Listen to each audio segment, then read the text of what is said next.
Off we go to St. Petersburg, Florida. Hello there. How you doing, Bruce? Okay, kid. I have a little problem, and I'll give you a quick explanation here.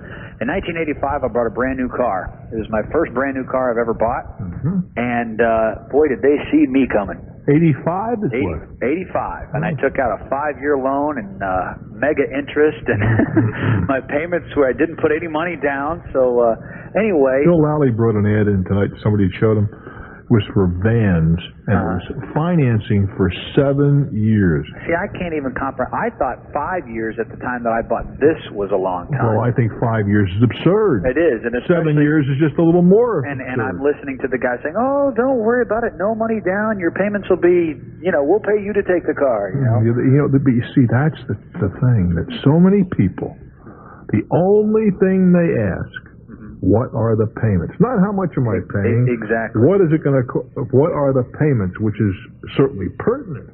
Well, the mistake that I made was I let them do the financing at the car dealership. And that's not necessarily a mistake. Well, in this case, it was. Okay, but I mean, I don't want to condemn the exactly the system because you got burned by it. Exactly. Well, the funny thing is, my dad's been in the business for 18 years, and I didn't go to him for help. So. In the car business? Yeah. So anyway, the problem isn't actually with the car. It's with after I paid off the loan, they came back to me and said, "Well, guess what? We've got $6,000 worth of." I guess they call it forced post-debit insurance or something like that. What they're saying is you didn't have collision insurance on a car. Right, exactly. And as a consequence, they put it on there. Exactly. Did you have collision insurance? I had it for part of the time. What happened to the rest of the time? The rest of the time it lapsed for 2 reasons. I had 2 jobs during the time where I had a company car. Now, I didn't understand that it was mandatory that you keep collision insurance on it the entire time. Well, obviously. That you didn't. How old were you? I'm 27. All right. I can understand where you... Okay, go ahead. Well, the thing is I just didn't understand it. I got my company car and said, hey, why should I pay this exorbitant amount of insurance when it's parked, it's not being driven. So I let the insurance lapse. So then they come back to me afterwards, and I'm like, whoa, $6,000. Whoa! Too bad. Yeah, I understand that. So I agreed with them. We got all our figures together, and I agreed with them as far as the times that I did and did not have insurance. We're on the same page as that.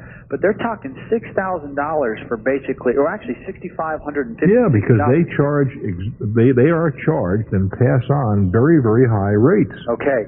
Now, am I just stuck with this? Yes, sir. There's absolutely nothing I can do. Not that I know of. You went out and did something very stupid. Yeah.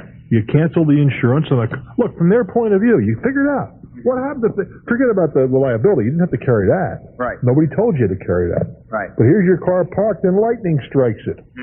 Or the local idiots vandalize it, or somebody steals it. Where does that leave the guy who's holding the paper? Right. Well, he says he has a blanket insurance policy, which is extremely expensive, that picks up if people don't meet their obligations and keep insurance in place. You're stuck for it. Okay, so am I to understand that the insurance that he got is the insurance that they took is not necessarily the same insurance that I would pay covering just the... Oh, no. Okay. Much more expensive. Okay, because I'm sitting here I'm figuring out the same insurance, if I were to buy it myself, is like for the same period of time would be like $1,600. That's right. Absolutely true. So, boy, this is really a drag. I hear you.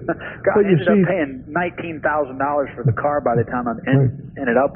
The problem is that the insurance company that writes that stuff, right?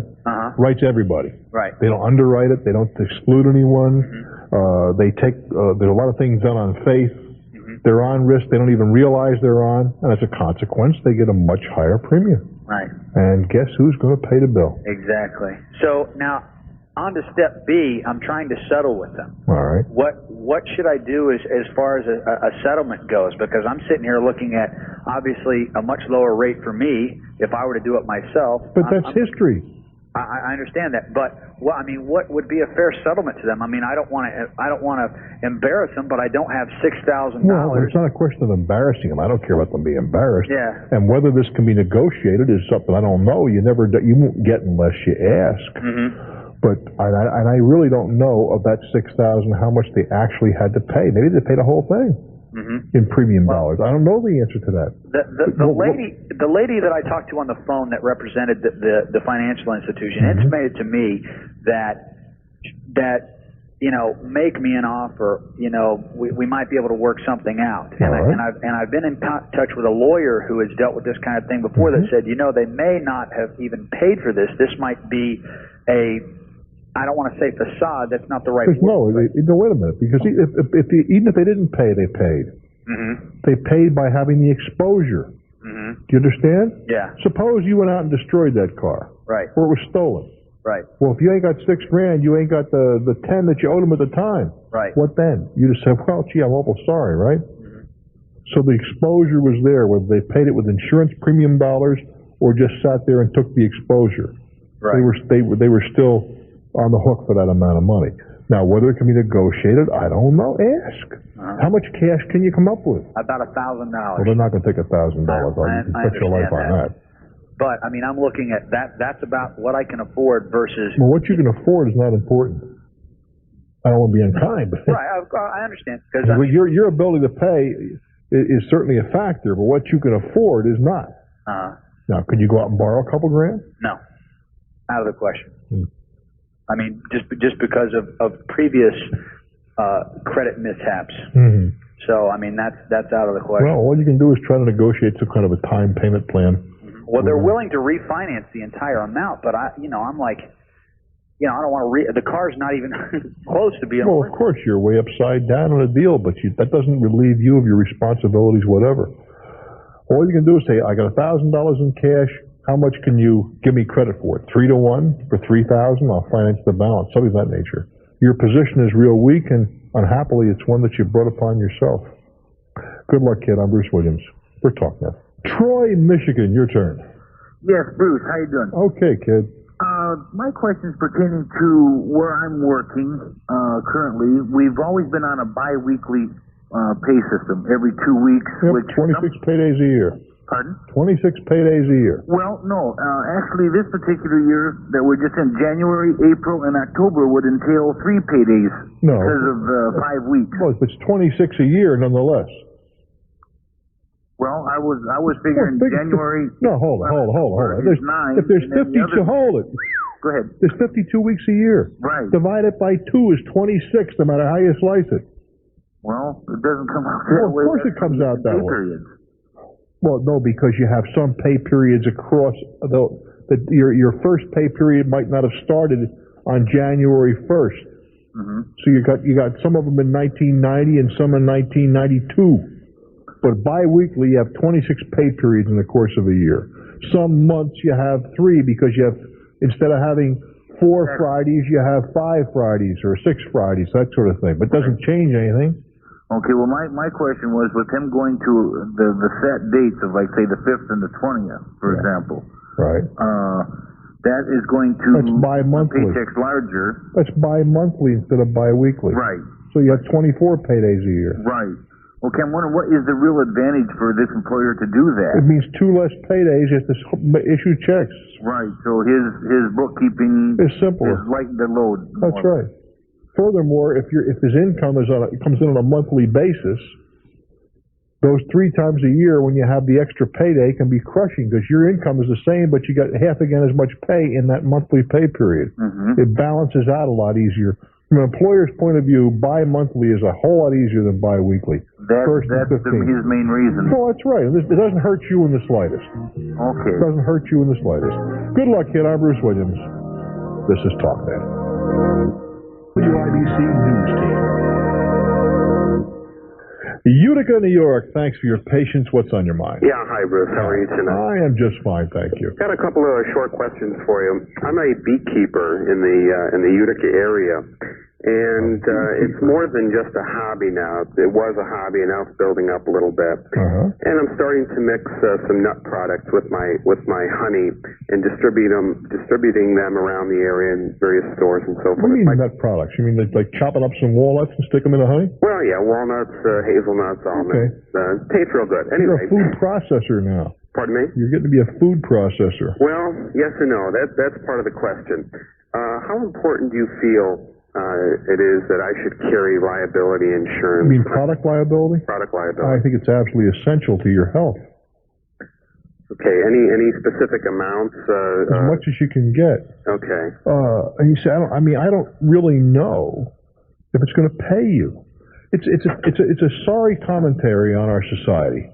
But you can bet your life, your wife, your firstborn child, anything else you value, that if somebody gets sick eating your honey or alleges they got sick, they're going to sue you. Mm-hmm. And even though they may not be successful, it's still going to lawyers' costs. That's the cost of the thing could bankrupt you. Mm-hmm. Well, it's good advice, and I'm wondering, is this something that I should look into and ask my auto insurance salesman? Or? Well, I don't know. Wait a while. I don't know if you use a captive company that primarily writes consumer lines, they won't know how to handle that. If you're using a general broker, independent broker, who can search the market, he may or may not understand. I'll check into it tomorrow. All right. And again, I hate this talk. You see, let's face it. You're doing something you're enjoying. You're certainly have both the direct and indirect benefits of what you're doing. The direct benefits, producing a good product, and so on and so forth. The indirect benefit of the farmers certainly welcome you in your area because your bees are helping pollinate their crops and so on. Right? This is true. All the good stuff. But everything you do today has got to be in some measure dictated by what is my exposure here. Yeah, well, I'm afraid someone might find a speck of wax, which is entirely normal. Sure it is. And then I'm on the line. Exactly so. It's really a sorry commentary on our society, but the fact is that you and I aren't going to change that, but you have to be in a position where you're defended in the event there's a problem. Thanks for the advice. I do wish you well. I'm Bruce Williams. Stick around, my friends. We hope it's the very best of conversation radio. We call it Talknet. Evergreen, Colorado. Thanks for your patience. What's happening? Hi, Bruce. Hello. Big fan, and glad I finally got an excuse to call you. No, you don't ever need an excuse. What's happening? Well, I got a little bit of confusion going here. 3 neighbors and two neighbors and I share a driveway. Common driveway. So. Boy, that is an ingredient for trouble. There's the 2 end lots have access to the county road, whereas the middle lot has no access to the county road, except out one of the other lots. In other words, it's landlocked. Right. How'd that happen? I don't know. The problem being is the middle lot is for sale, and through their title insurance search, they found out that there was no recorded easement. And now they're asking the other 2 of us to come in to grant this easement and sign an easement deed. How long are these properties, have they been in this situation? How long have they been in this situation? Yeah. Well, is it a recent thing? I mean, it's where somebody whacked up a big piece of property, or has it been going on for a long time? No, because in my property papers, I have a legal description for the easement. You do? That was done back in '81, but evidently it was never recorded. Isn't that interesting? My concern now is we've asked to see a lawyer, to talk to the lawyer to look over everything to make sure it's okay. But on the survey of my lot, it shows the driveway being about 12 feet from my wellhead, and I know the driveway is about 6 inches from my wellhead. Well, then we either know that the driveway is misplaced or the well is misplaced. Right. And so I'm wondering, what are the ramifications if we go ahead and go through with this and file a legal description that doesn't match the driveway? Well, first of all, it would seem to me, and just you follow my thinking and see if it's flawed. Okay. But we have a serious disparity here, whether or not where the driveway is. Now, don't you think that somebody ought to have a survey done to find out exactly and establish where this is? That's what I'm thinking, and the title company is saying, well, we already have this legal description. No, a legal description does not necessarily tell us where it is. It is on a survey plat. But is the driveway where does the driveway on the plat That's what coincide with the description? that's what I question. Well, Seriously. then that's, how big a property do you have? Let's back up a little bit. Well, Your property, how big? an acre. Well, then it doesn't cost a whole lot of money to have an acre surveyed. Right. I mean, if we were talking, about big time acreage, it'd be a different matter, wouldn't it? Right. I'd have do you have a survey certified to you? I had a survey done in '86. Certified to you? Yes. And how does that square with what you see out there? It shows the same as the survey that I had done in '83, which doesn't visually match what's out there. Well, then something's wrong, isn't it? Yeah. Well, I'd go back to the surveyor. How do you explain this? Okay. Okay. I mean, he's supposed to go out and eyeball. For example, if he does a survey and it shows certain landmarks and whatever, and then they aren't where they're supposed to be, he's supposed to let you know about that. Okay. And apparently nobody did. Yeah. If there's a driveway that is described and then it's not where it's supposed to be, you're supposed to be apprised of that. Now, it would appear, just from what you're telling me, that there was at some point recorded or unrecorded an easement. Mm-hmm. But the easement is not where it's supposed to be. It's drifted, and you can see how that could happen. Mm-hmm. When somebody's scraping up the driveway, a couple inches here, a couple inches there, first it moves 3 or 4 feet. Mm-hmm. If it's not paved, then I'm guessing it's not paved. No, it's not. It's in the mountains. Well, sure, but the point is that it could drift. Uh-huh.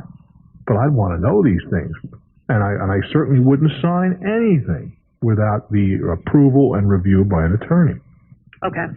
Well, we're going to talk to an attorney tomorrow, but But I'd certainly get the survey.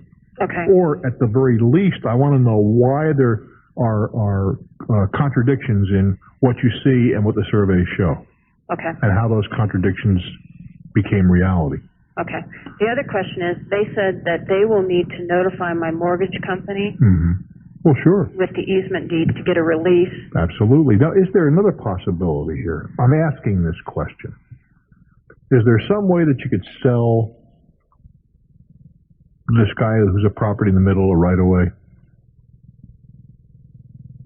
I don't know if I'm even concerned about selling him a right away, other than having this legally okay so somebody doesn't come back on me later. Well, that's why I'm suggesting that it might be better off to whack off whatever it takes, 10 or 15 feet along your property line at the appropriate price belongs to him in the event that you still would conform with all the local zoning and all that sort of thing. The main problem is they don't have any money because the IRS is after them, and that's why they're selling their house. Oh, Lord. Yeah. Oh. So they're in a panic to sell, and we're concerned more about protecting our own. Well, you have an obligation to yourself first. It's nice to be a nice guy. Right. But your primary obligation is to you. Right. This is probably your major asset in life, is it not? Yes. Well, then you don't go out and do something stupid because it's Right. compassionate. Well, and then there's the other neighbor on the other side that they also want to sign, Yeah. which has she has the same concerns as I do. Well, of course. Well, then you guys might want to share the legal expenses. Actually, the property owner in the middle is going to pay the legal expenses. Mm-hmm. Don't make a move without proper representation. Okay. And I would really I'd really want to know how these inconsistencies developed. Okay. And I can see one way, as I said, a driveway could easily drift. Okay. Just by, the usual maintenance and whatever, and there's no hard and fast curbs and whatever to retain a line. You can see how that could happen. Right. But I want answers. I do wish you well, dear. Thank you much. Tell you though, the common driveways almost always, sooner or later, lead to common problems. Big time problems. Greenbelt, Maryland, it's your turn. Welcome to Talknet. Hi, Bruce. Hello there. I have a question for you. Yes, sir. Some advice, I guess. I'm buying a house in Ohio. It's a house that hasn't been lived in for the last 2 years. Mm-hmm. And how come, by the way? The lady that lived there, she got sick and moved in with her daughter, and then she passed away. And the daughter didn't want to have anything to do with the house because the roof leaked, and There's logic. By golly, I don't want to do it to that house because the roof leaks. Well, if the house is over 100 years old, Yeah. I'm only paying $4,750 for it, believe it or not. And that includes the property? That includes the property. Boy. It's in a depressed area, Steel Town, you know. Mm-hmm. What are you going to do for a living there? Well, I'm going to go to school and rent out the extra rooms To? students, other students. Is there a market for that? Oh, yeah. You sure? Yeah, positive. Okay, listen. Sounds all right to me. But my question was, there's no heat there right now, and I'm due to close on it the 11th, and I was wondering if it was possible that I could call the gas company and have them turn the gas on, or if that would be kind of stupid, or... Well, it wouldn't be stupid, but I mean, you see, under ordinary conditions, I'd say by all means, check out the heating system to be certain it's functional before you buy the place. But you're telling me you're doing all but stealing the place to begin with. Right. I mean, there's not much left, I don't think, in this deal that you could insist upon if the heating system doesn't work. No, there's nothing. And the only reason is because the 11th is a Friday afternoon, and it would be pretty tough to get them to turn the gas on Friday afternoon. Well, I agree with that, but well, you see, you're liable to find out that the whole lot of money's going to have to be spent. Oh, I realize that. Before you can have the gas turned on. Yeah, I realize there's always that possibility. Well, have you asked the folks who own it now to turn the gas on? Well, it's a real estate company that owns it now. Look, hold on. What's your first name? David.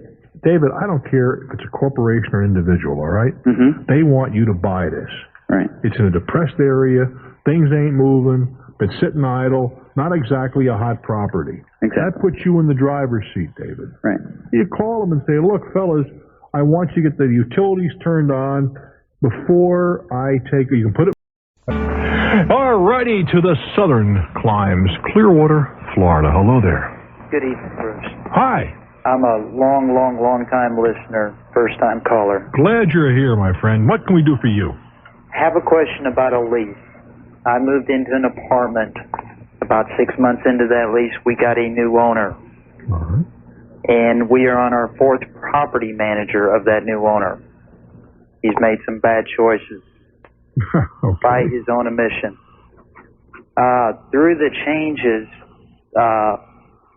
there's been some dilapidated repairs, just things not up to par, which he readily admits, okay? Mm-hmm. All right. We are on our fourth of the last, okay? What do you mean the fourth and the last? Well, the fourth of the new property manager. Yeah, okay. This is the fourth bunch, and they aren't doing too swift a job. Well, right now, no. But he's trying to pressure me into signing a new lease. My lease is about 2 months expired from a full year, and wait a minute. you're there in your You're there in your 14th month. Is that what you mean? Correct. All right. Okay, so we're on a month-to-month. You're a month-to-month basis, and you're sitting there thinking, I'm not sure I want to stay here unless they get a solid management team in. Exactly. Okay. Have you told them that? Yes, I have. What do they say? He says if I don't sign a lease, he's going to boost my rent $55. Well, he has a right to do that. He does. Yes, okay, sir. that was my first. You're on a month-to-month basis. Mm-hmm. He can raise it $555. Okay. And you have an option to say, so long it's been good to know you. Now he has no. He's asking me for a copy of my current lease that I did have, which has expired, and he's also asking me for a copy of my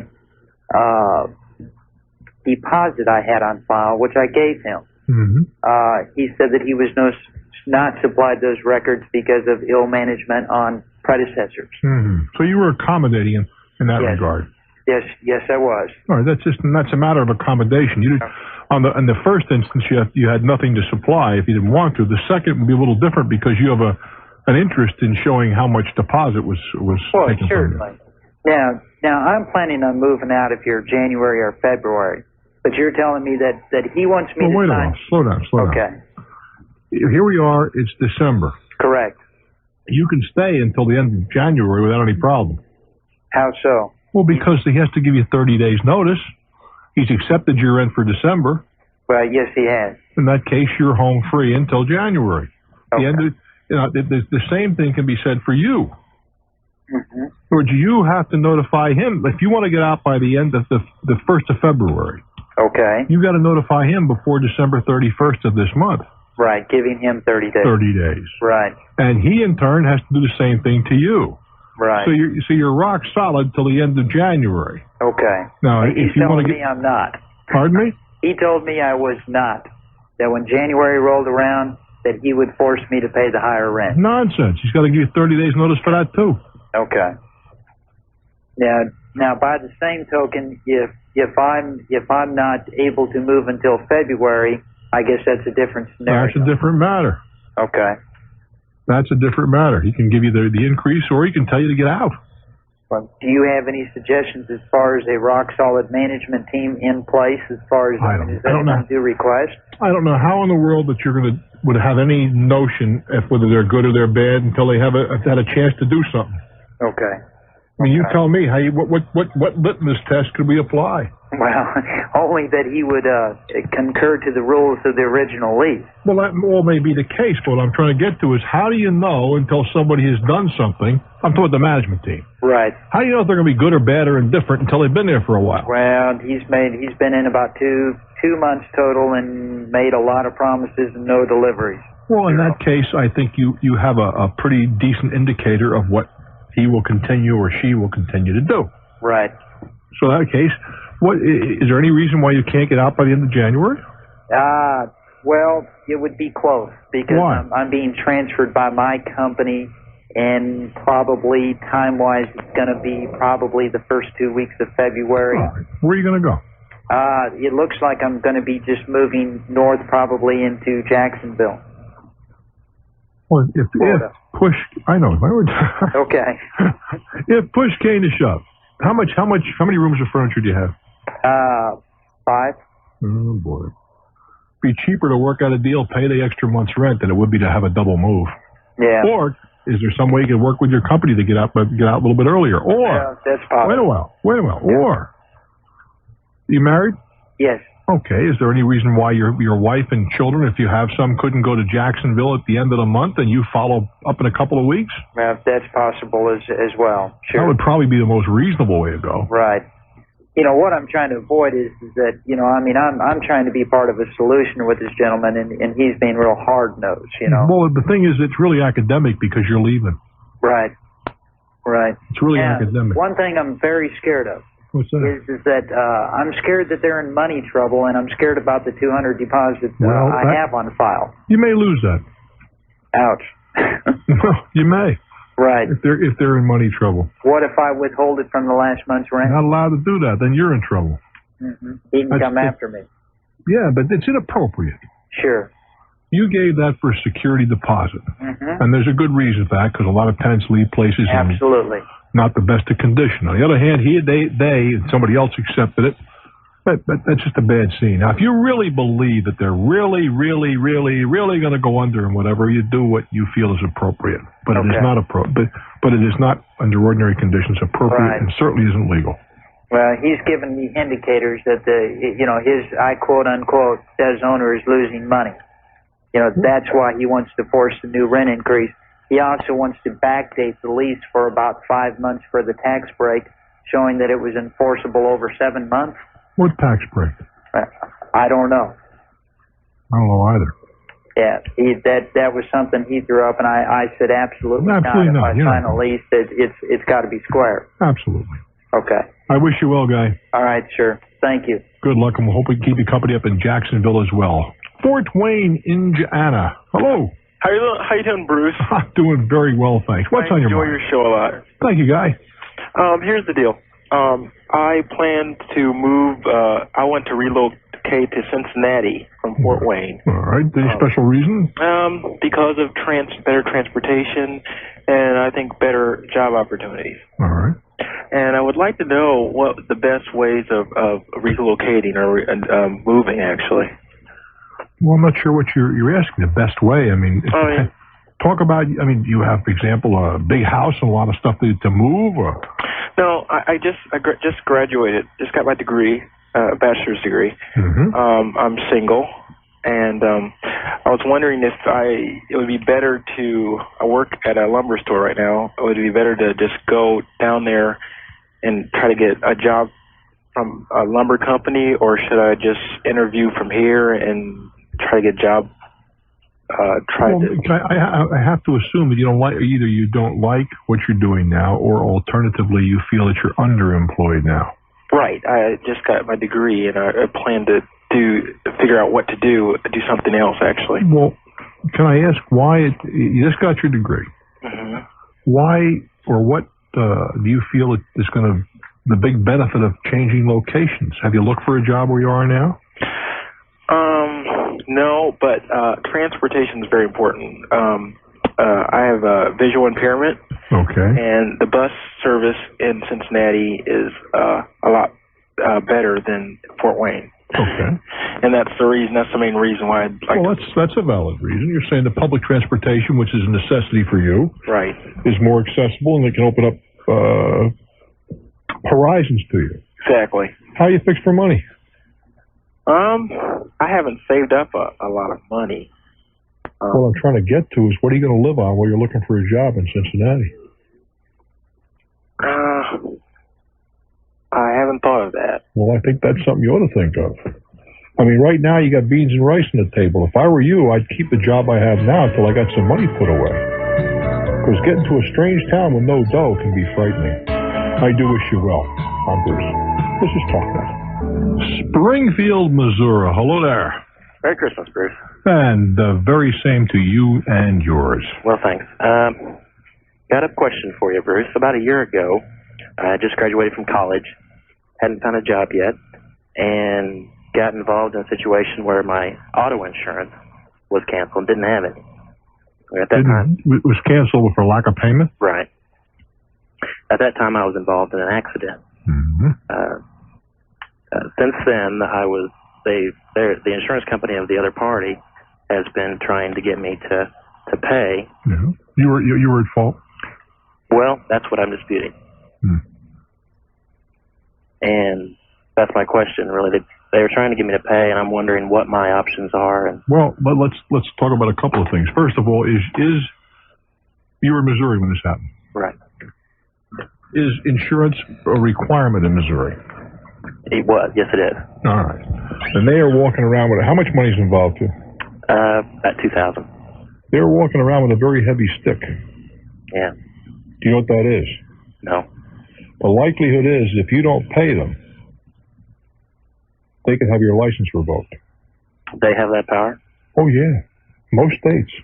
It's a good power. Yeah. Well, you're supposed to carry insurance. You don't have any. You cause an accident. You're supposed to pay. Right. And if you don't pay, you get your license lifted. And since then, I have gotten insurance. Yeah, but that's not the issue. At the time, you had none. Now, having said all that, you say that you're not at fault. Is that correct? Right. Well, in that case, you can make them sue you, and you get a chance to prove in court whether you're at fault or not. Okay. I was wondering if it's worth all that, or. Well, the thing is, I don't know the laws in your state. In some states, you got to get the judgment, and it's a very useful tool. And very candidly, I've used the tool. Which we had an accident with a driver. They didn't want to pay. We got the judgment, and I went right after their license. Now, there's a lot of things you take away from people they don't mind, but boy, go for their driver's license. Yeah. And that's why that's in effect. You're not, if you're supposed to have insurance and you don't, you cause damage to somebody else. Bingo, license time. Right. Well, what my problem with it was is I didn't feel I should be responsible for the entire amount of the damage. Well, you're talking about contributory negligence. Right. Exactly. Well, that has to be, and I don't doubt for a moment that that's a possibility. You say. Right. But that has to be settled in a court or by mutual agreement. Yeah. Now, have you talked to anybody from the insurance company? Yeah, I have had communications with them, I'm talking about talked, eyeball to eyeball. No. Just telephone? via letters. Not even on a telephone? No. How come? I wasn't sure. I wasn't sure what to. I've been wondering what I should do. Well, very, very, very briefly, give me the circumstances. How? What happened? I was driving down the street. It was icy, and I didn't get stopped, put into an intersection, and hit another car. Well, how is that contributory? The light had just turned red. It was yellow. It just turned red, and I didn't feel that car had fully come to a stop either. If he had the green, it's his light. But I wasn't. What I'm disputing is that he had been coming down the road, and he hadn't slowed down or stopped. Doesn't matter. Didn't have to. As long as he entered the intersection, it was green. It's his light. Yeah. You're saying you couldn't stop in time. It went yellow, and you couldn't stop because of the ice. And I can appreciate that. But that's your problem. You didn't have your car under control. Yeah. Well, what they've offered, I guess, get down to my main question of is this worth doing? They've offered me a payment plan I can pay. All right, when we get back, we'll discuss it. Okay? I'm Bruce Williams. This is Talknet. I think we may have lost our caller in Springfield. Are you there, Tiger? No, looks like we did. But he was starting to tell me that he was in an accident. He said was contributory. In my opinion, not. He slid into an intersection, rightly or wrongly. The light was red. Hit the other guy. The insurance company, the other guy, obviously is going to subrogate third-party action against him, and they offered him a payment plan. I think that's as generous as they're going to get. He didn't have any insurance, and as I said, they could get a judgment, come after his driver's license in most jurisdictions, and that can really be painful. I have no problem with that. If you're required to carry insurance and you don't, you cause injury to somebody else, give up the license is the least of it. Dayton, Ohio, hello there. Yes, sir. Payphone near Dayton. I'm actually from Northwest Indiana, but I was drawn to this payphone by your wisdom on the air here. Oh my goodness. What's on your mind? Sure. Well, the reason I called, Bruce, I think my wife and I are undergoing a divorce, and we may be headed toward the Guinness Book of World Records thanks to our attorneys here. What is drawing this thing out? We're approaching 3 years, and we really are. I'm only contesting on two issues, and that is that I would like joint legal custody, which is not a physical custody thing at all, just participation in my children's health, education, and welfare. How old are the kids? 15, 13, and 11. Mm-hmm.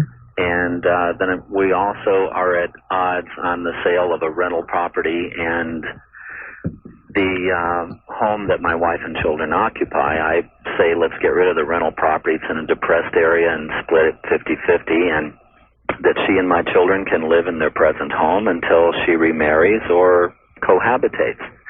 And she says, no, you take the dump rental property and I get the house. And so that's really the only two issues that we have, the bench to decide for us. Well, let's talk about that for a minute. How much equity do you have in the marital home?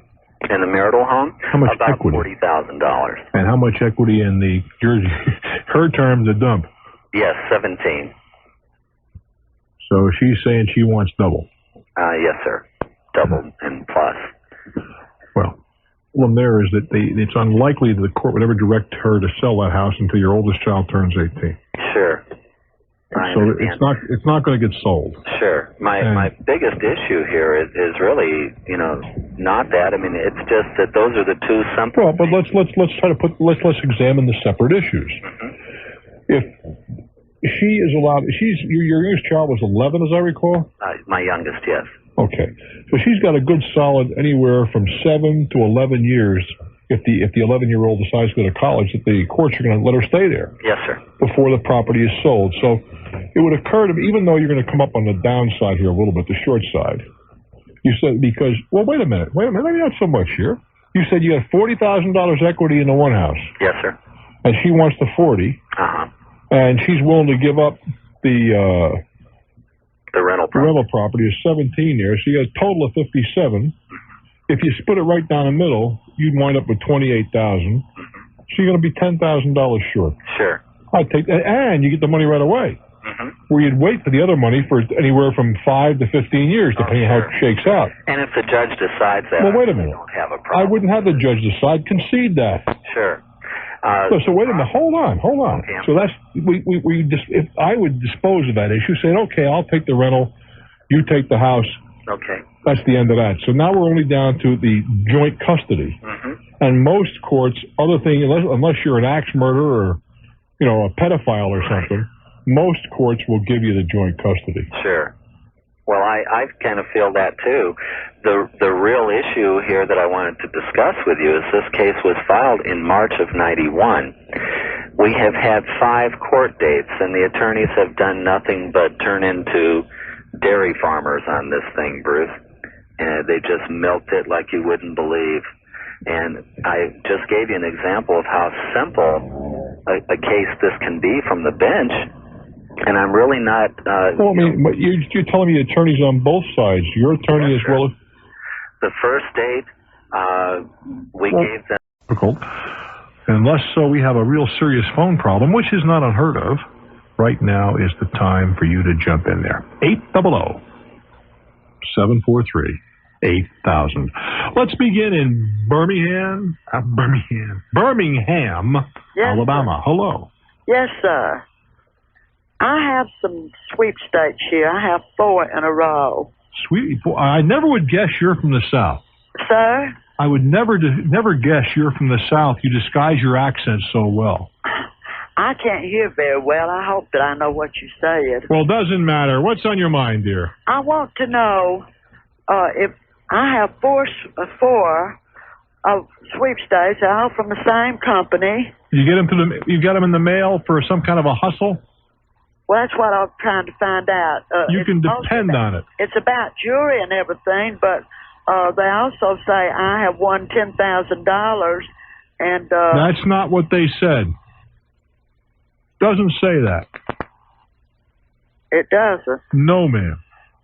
Well, what else? You are not reading it correctly. Well, I don't see very well either. Okay. Well, what it probably says is some prize winners release form. Yeah. It has all these questions down here, like during which hour are you most likely to be home, etc. Yeah, weekends and all. My dear, all it says in there is if you are a winner, or if we will be glad to announce that. And they didn't say if I'm a winner. Somewhere in there it does. I bet almost anything on it. It does. No, sir. Yes, ma'am. It is worded in such a way that you believe you are a winner, but you are not. This office is a prize holding division of Linden Foe. Oh, I'm sorry. Go ahead and read it. It's all right. Linden Foe Fine Jewelers. It is our responsibility that you understand you are a real winner in a major national sweepstakes. There are many misleading prize giveaways and require some type of payment from winners. Beware of such sweepstakes. They may be illegal. To claim the prize you have won in this sweepstakes, you do not have to pay anything.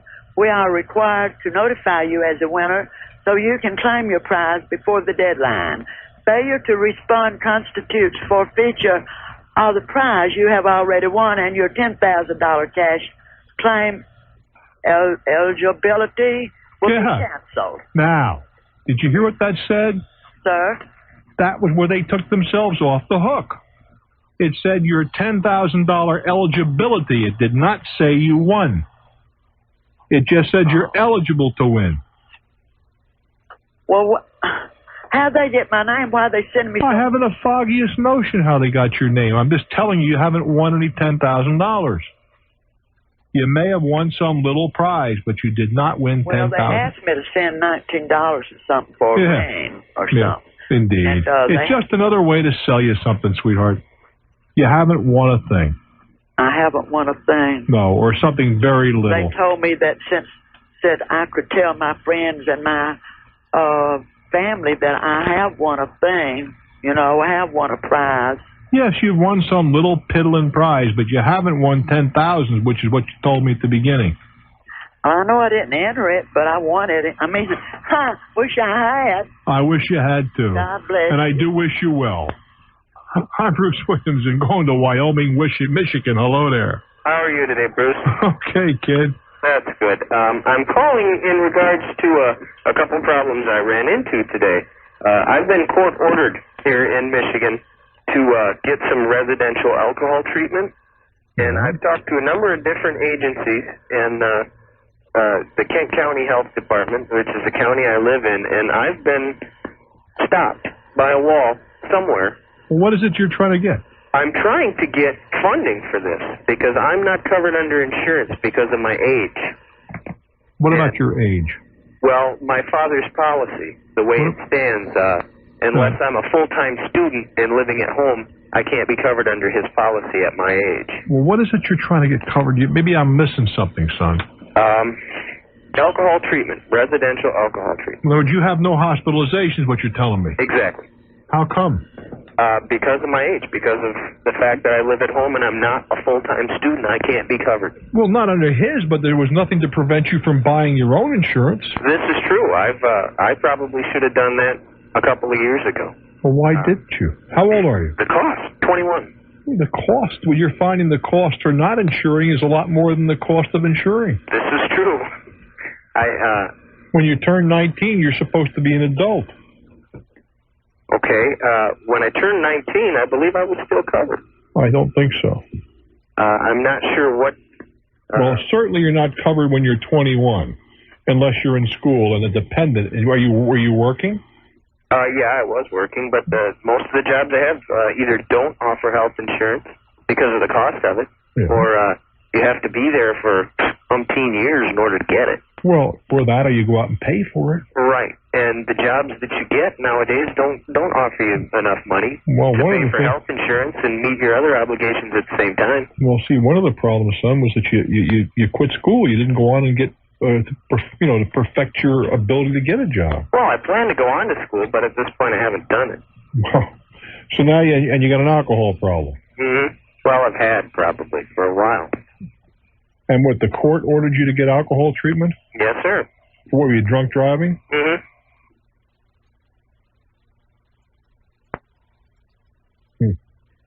And did you explain to the judge you had no hospitalization? Well, it's funny. Our court system doesn't take those kinds of things I into didn't ask you that. That wasn't what I asked you. I said, did you explain to the judge? No. No, I did not. Well, how do you know the court system operates that way? Well, I was given the option of either 60 days in jail for this offense or getting residential treatment. Well, you can't afford the treatment, you're going to have to go to a slammer. Well, I have to find a way to afford the treatment or find a way to get some sort of funding publicly or from the state or federal government because this has got to be done. It can't continue. What can't continue? The drinking. I agree with that. I don't disagree with that. How about your parents? Can they afford it? No. Not this kind of money.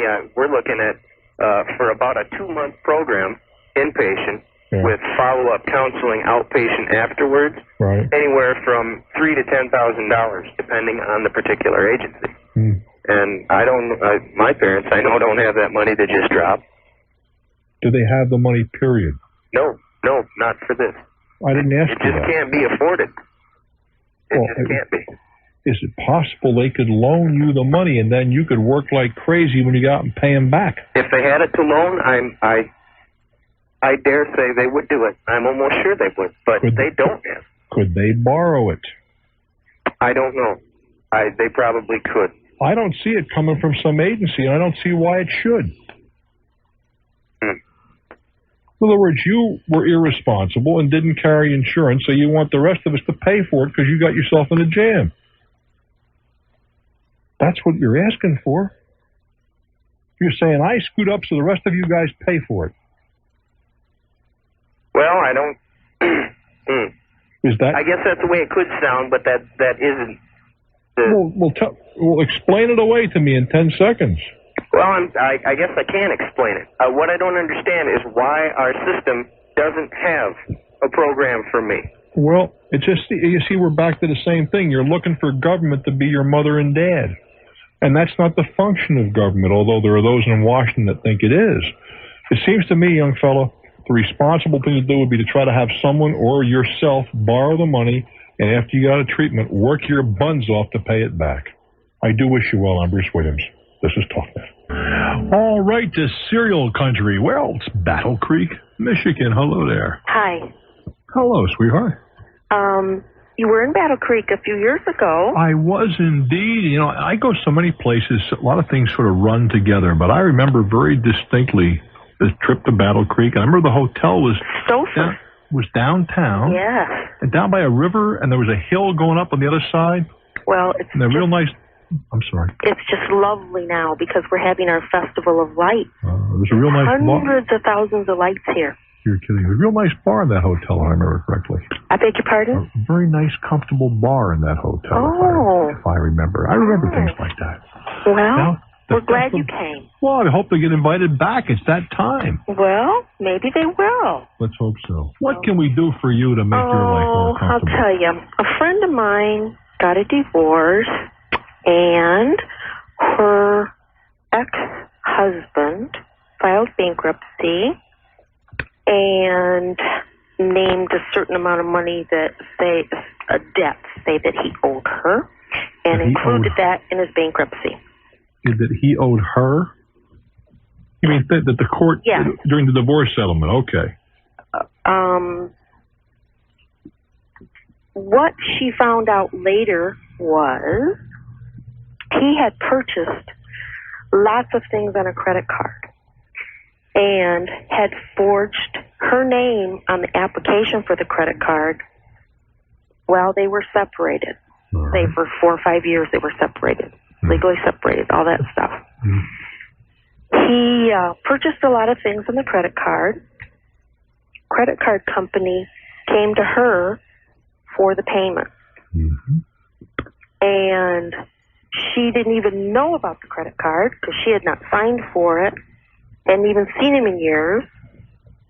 And they harassed and hounded her and called her everywhere, work, everything, and wrecked her credit, so she couldn't buy anything unless she paid that off. Well, that's not necessarily true. Did she offer to sign an affidavit of fraud? Yes. Are you certain of that? An affidavit of fraud. Now, I'm asking about a specific instrument. Did she offer to say that I'm willing to sign that in writing that my signature does not appear in any of these things? I never applied for this credit line. I know that she wrote a letter saying that. She did not apply for it. She did not sign for it. What did she say? And I notarized it. I mean, that was what she said. Okay. Well, how long ago did all this happen? It's been a couple years. Has she ever gotten a copy of her credit report? Yes. Does it show it as a write-off? No, it shows that it's still on there. Well, that's better. And here's the thing. That's better. But she paid it. That was foolish. They kept after her and driving her crazy, and so she paid it. How much was the amount? About $2,000. Well, that was foolish on her part, but it's a little late now. Well, the thing is, they still haven't shown that it has been paid. Well, that she can demand. And she can demand that it be updated correctly in whatever the statutory period of time is, like a month, or they have to take it off altogether. Okay. But the thing was, she never should have paid it. I know it, but she's young. She couldn't take the pressure of them calling every day and all of that. What relationship is this lady to you? A very close friend. Well, there's little she can do about the payment. I don't think they're going to give it back. I mean, could she, like get an attorney or something, or write to him, or say, hey? Well, it's a little late for that. Oh. But what she can do is write to the credit reporting agency saying that this has been passed. What she might want to do is get hold of the Fair Credit Reporting Act, and because you should have the chapter and verse to cite, and what she's going to say essentially in her letter to TRW, wherever it happens to be, that this information is incorrect, that this obligation has been paid. And if she notifies them and they don't correct that within whatever the period of time is, about a month, then they have to take it off altogether. Okay, and how do you get a hold of these Fair Credit Reporting Act people? Well, that's a good question. I suspect you could probably find it in the library. Okay. But she has no recourse as far as for what she paid them. I would doubt it, but you can certainly ask an attorney. I would doubt it. What she should have done was said, I have never incurred this obligation, that this credit was applied for by an estranged husband, that my signature was forged, and I am prepared to sign an affidavit of forgery. That's what the letter should have said. It did. Did he use that language? Well, pretty close. Well, what did he, but you told me it said, well, my husband applied for it and I didn't know about it. And I did not sign it, and That's all very well, but then she should have followed up with, I request that you forward to me an affidavit of forgery. All right, that sheet. It's a little, well, I wouldn't expect her to. I don't think she did that, but we did verify, like we even got handwriting experts to testify, that type of stuff, but they wanted... testify? Not to testify, but to write the... And did you send in that? You sent that in too? We told them that we had that. And they ignored that completely? No, it's like, no matter what you said to them, they just didn't acknowledge. And never in writing, only phone calls.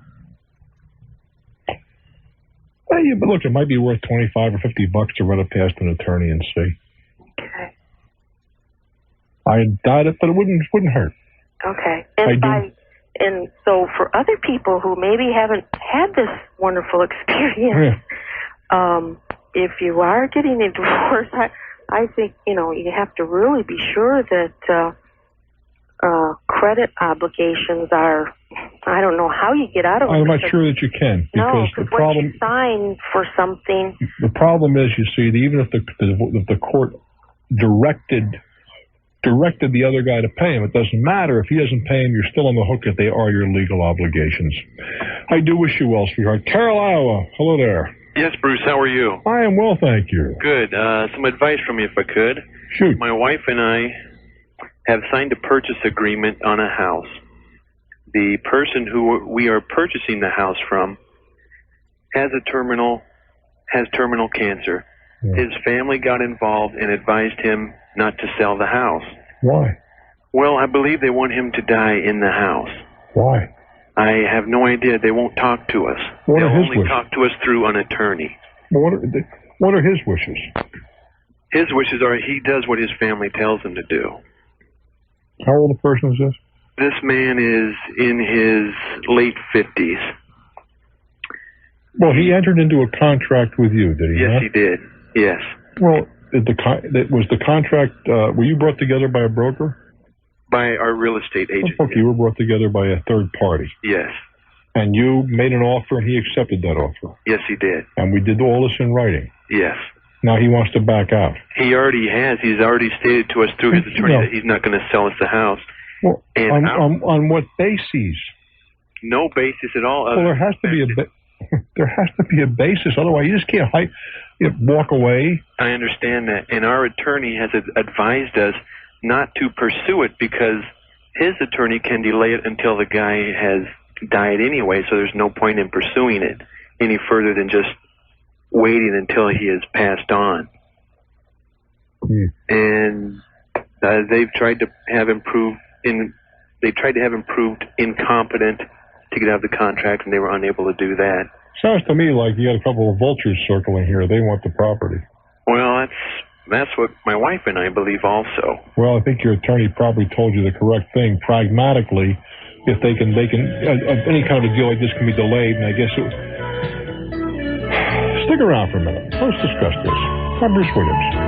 This is Talknet. HK. It's an older home that we could remodel. But it's nothing spent. It's not some super deal. No, it's not. Yeah, it's not very. It's probably not worth pursuing. Was there any earnest money put down here? Just very little. Yeah, under $1,000 even. And they returned that to you? No, we're not even getting that back yet because our realtor doesn't want to do anything until he sees something in writing, which we are unable to get right now from anybody. He wants a piece of some sort of paper from the seller's attorney that says, okay, this deal is completely over with and you can return the earnest money. And the seller's attorney isn't willing to provide that? No, the seller's attorney is not willing to provide anything at this time. Why? I honestly couldn't tell you, Bruce. It's a kind of a deal where the two attorneys are talking and the attorney for the seller isn't doing anything because the seller right now is not signing or listening or looking at any papers. Why not? I honestly don't know. I kind of in the dark. On the one hand, they want to kill the deal. On the other hand, they don't want to return the money. That's absurd. I feel the same way. Well, why doesn't your attorney fire a letter off to their attorney saying, in essence, we're willing to relinquish our claim if the escrow money is released within, and they also should pay your attorney fees. Otherwise, you start an action again, because you could still claim against the estate and tie that estate up for quite a time. Would that be worth it for the house, the price? Well, that's another question. I don't know that, you see. Okay. I don't know that. Alrighty. But I certainly think you're entitled to your money back in a hurry. Okay. And what I can't imagine, because they want to break a contract, why they wouldn't be very agreeable to that. Yeah. I wish I could tell you. Well, you're 20 acres, round numbers, and then have some kind of an open space for the other 130, so the people he sells the land to, plus he can use them for hunting, communing with nature, and whatever, right? Correct. I think the idea is sound, okay? Okay. How old are you? 50. Children? Yes, that's part of it also. I wanted to set aside a lot for each one of my children. Well, you can do that, but that's a minor thing. Right, sure. I would think that you might want to consider something like you've described. Okay. But instead of having a condominium ownership of the remaining 130 acres, right, lease that to the condominium association for, say, 10, 15 years. Right. That way, they've got the use of the land, along with you. Right. If you own one lot, you're part of the association. Right. But in 15 years, the entire property reverts to you or your family. Right. Well, the idea was, as I said, as I told up front, the property is worth approximately $200,000 to me. I understand that. Now, I figure that the way, based on real estate values in this area, that I could sell these 1 acre lots for approximately $25,000 each. Well, that's $500,000. That's right. Time to take out developmental costs, roads, etc. I'll probably realize somewhere between, say, $350,000 and maybe $400,000. If you're lucky. Yeah. But this way you get to keep the property. I'm saying, right. Enter into have that court. You see, you have all the lots, and you form the company. You form the association before you sell any lots. Right. That's what I was going to do. Well, then you enter into a lease on the property with the association for 10 or 15 years, but then it reverts to you. Well, the reason specifically I called you is I've run this idea by. I've been in some real estate development myself before. Yeah. And I run this by several people that have owned different types of condominium things, and everybody says it's a good idea. I'm sorry, but it won't work. But I don't see why it wouldn't work. The big thing is the one big variable here is you're assuming that you could sell 20 lots for $25,000 a piece, and perhaps you could if you put a little pond in the rest of it. Right. But I just think the only thing I would do differently was I would enter in a long-term lease where eventually that property comes back to your family. Then I'd have to probably reduce my selling price. Not necessarily. You don't think so? No, I don't think so. Okay. I do wish you well, kid. I appreciate your conversation. Thank you, Bruce. Boise, Idaho, it's your turn. Hello there, Bruce. Hi. How are you? I am fine, thank you. Here's my question to you. I bought a rental home about 18 months ago. Yeah. In a very nice part of the... We have one miserable line here. I know it. I'll tell you what I want you to do. I'm going to put you on hold, and I'd like you right now, quick as a bunny, Stacy, call this gentleman back. And we'll take a little time out, and maybe we can get him on a clear line, and you have just 120 seconds, my dear, to get him on a better line. I'm Bruce Williams. This is Talknet. A friend is as close as your phone. 1-800-TALKNET. We're having some difficulty getting my friend from Boise on the line. In the meantime, we'll go to Friday Harbor, Washington. Hello there. Friday Harbor, are you there? Yes, I am. Let's get it on, kid. All right, very quickly.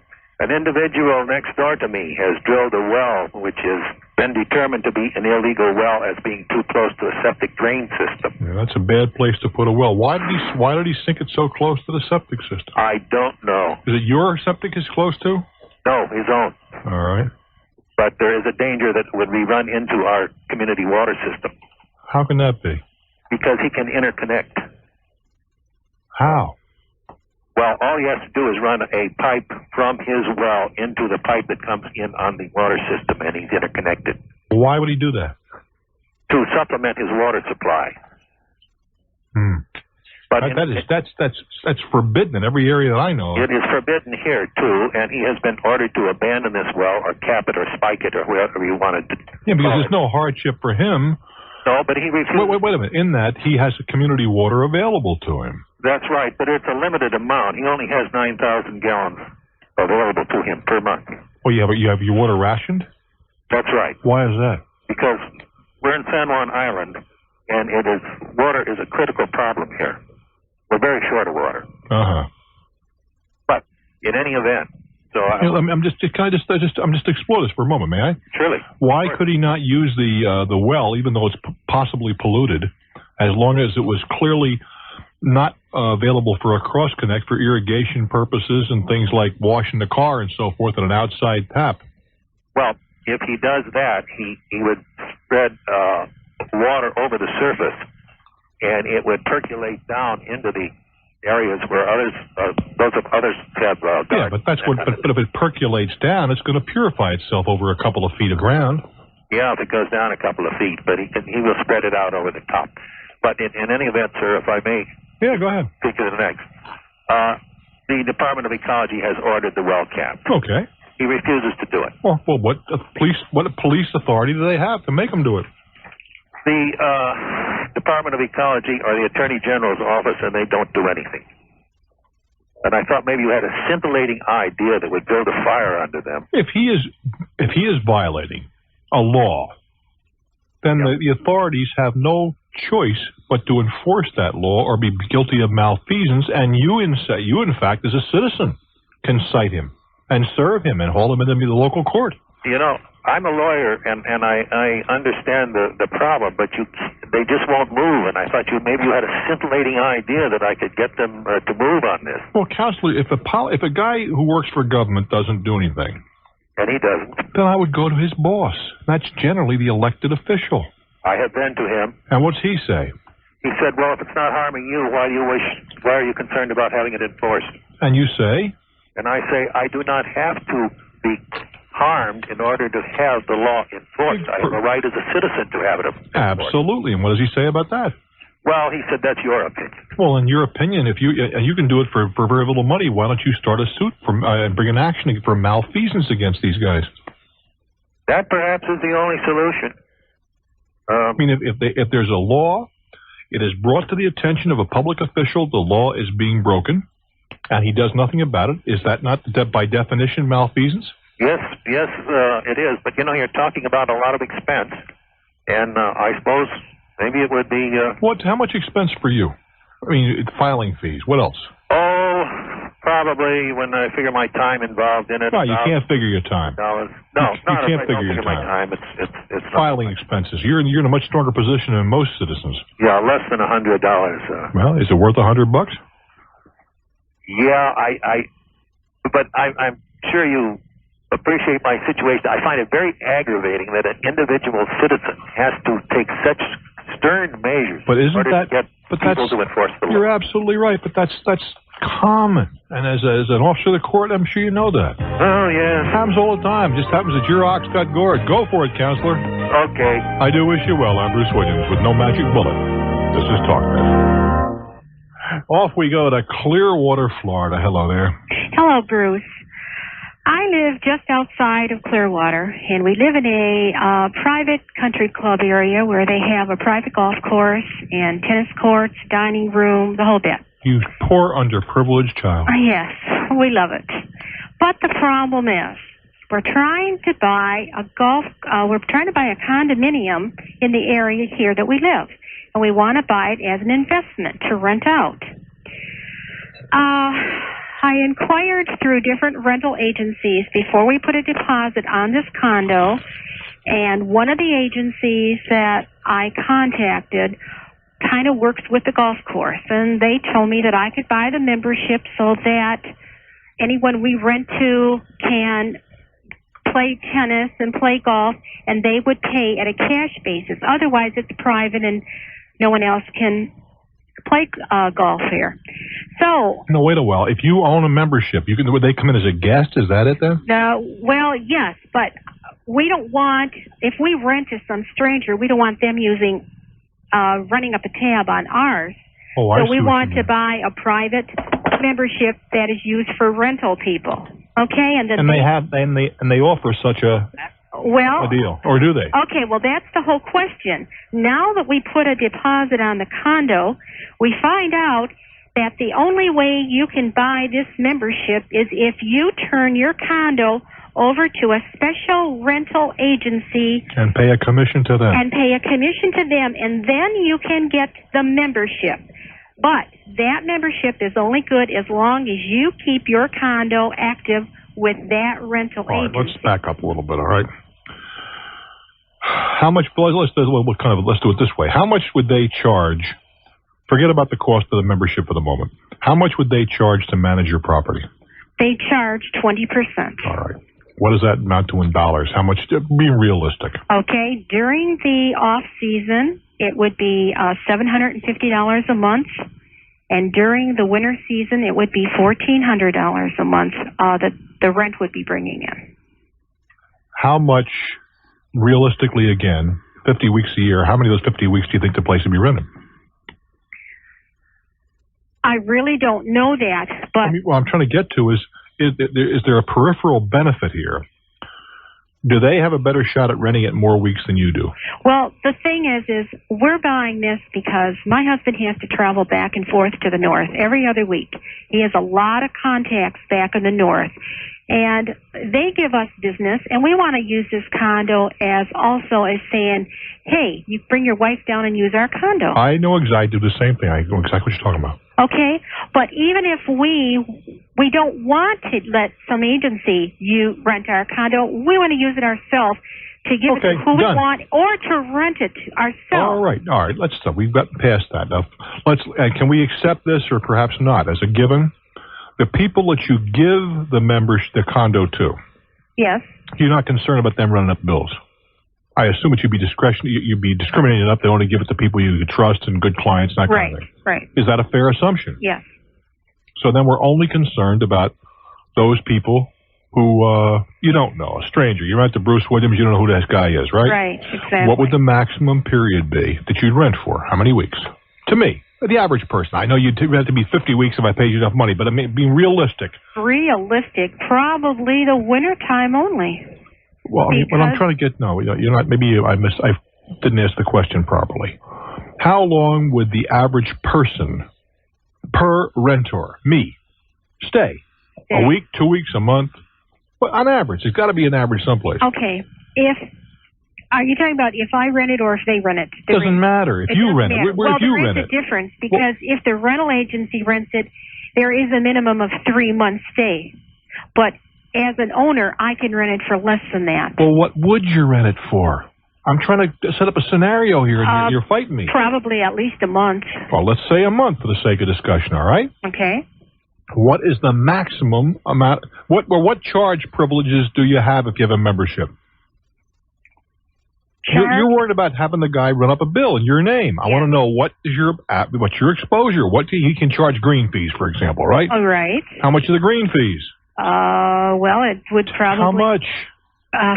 $40 each time one person plays. All right, so a maximum, we'll say, of $120 a day, 3 people every day. Okay. Is that correct? All right. And if they're there 30 days, that's $3,500, right? Okay. Maximum, and I don't think anybody's going to play that much golf. Okay. It's going to rain once in a while. All right. What else can they run up? The tennis. How much is that? I don't really know because we don't play tennis. Well, but you got to know these things if you want to be an investor. What else? The dining room. All right. The dining room could run quite expensive. All right, plus so the bar bill. All right, so why not get a $5,000 deposit? A $5,000 deposit for someone that's going to stay 1 month? Against these fees. You say, if they want to use those services. Or, can you turn off the bar? No, I can't. You can't turn off anything? No. Not if you're saying that if I were to give them my membership. Yeah. No. Then they have carte blanche against the things you described. No. No, you can't do that. They do have carte blanche then. The answer is yes, not no. If you let them use your membership, they have the pencil. They can charge anything they want to charge. Yes. In the dining room, all right, let me ask this of you.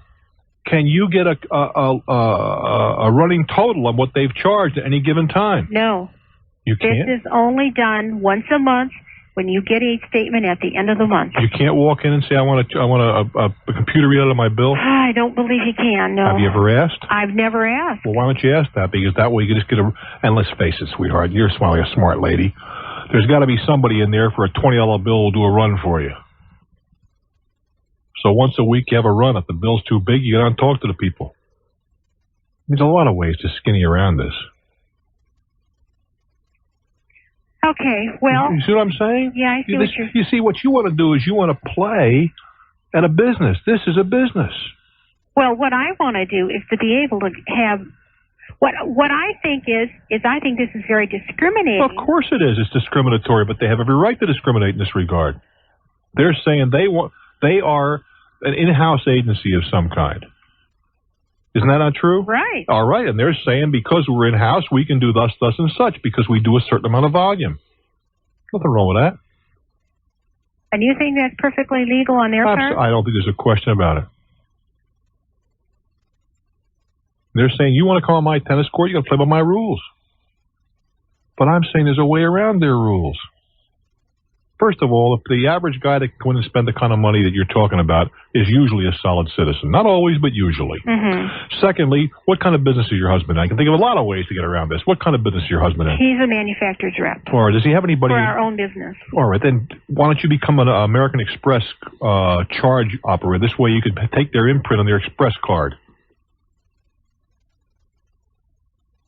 What do you mean by that?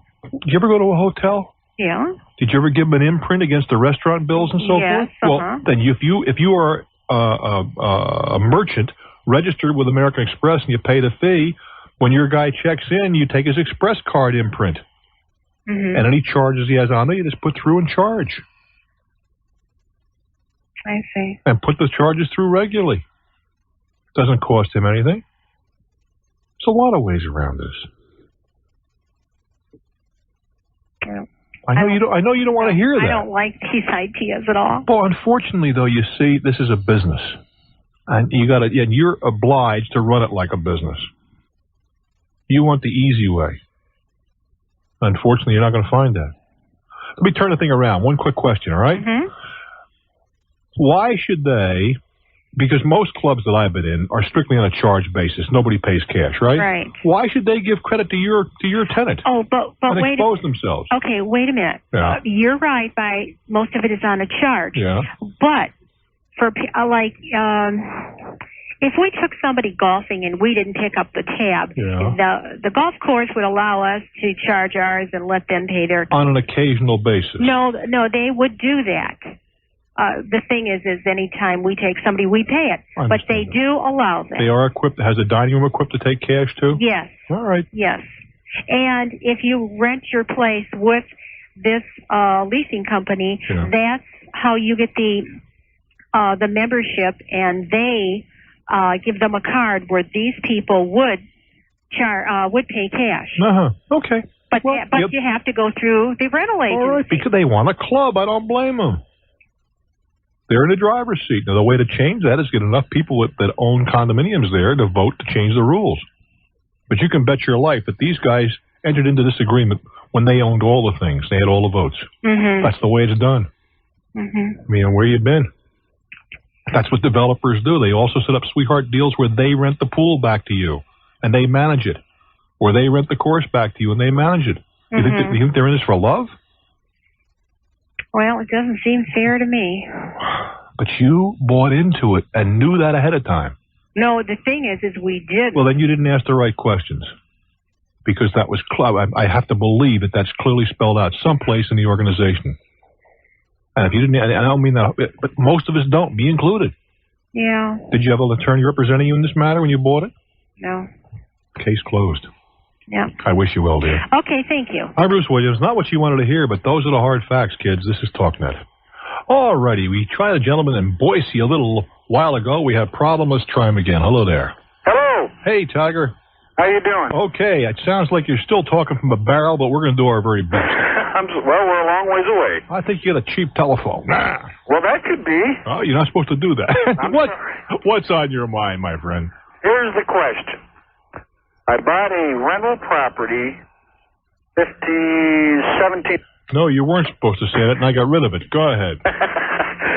Anyway, I put about $12,000 cash money into this place since then. In what in improvements? In improvements. All right. From paint to deck to landscaping, fencing, you name it, right. Carpet. And the renters I have are friends.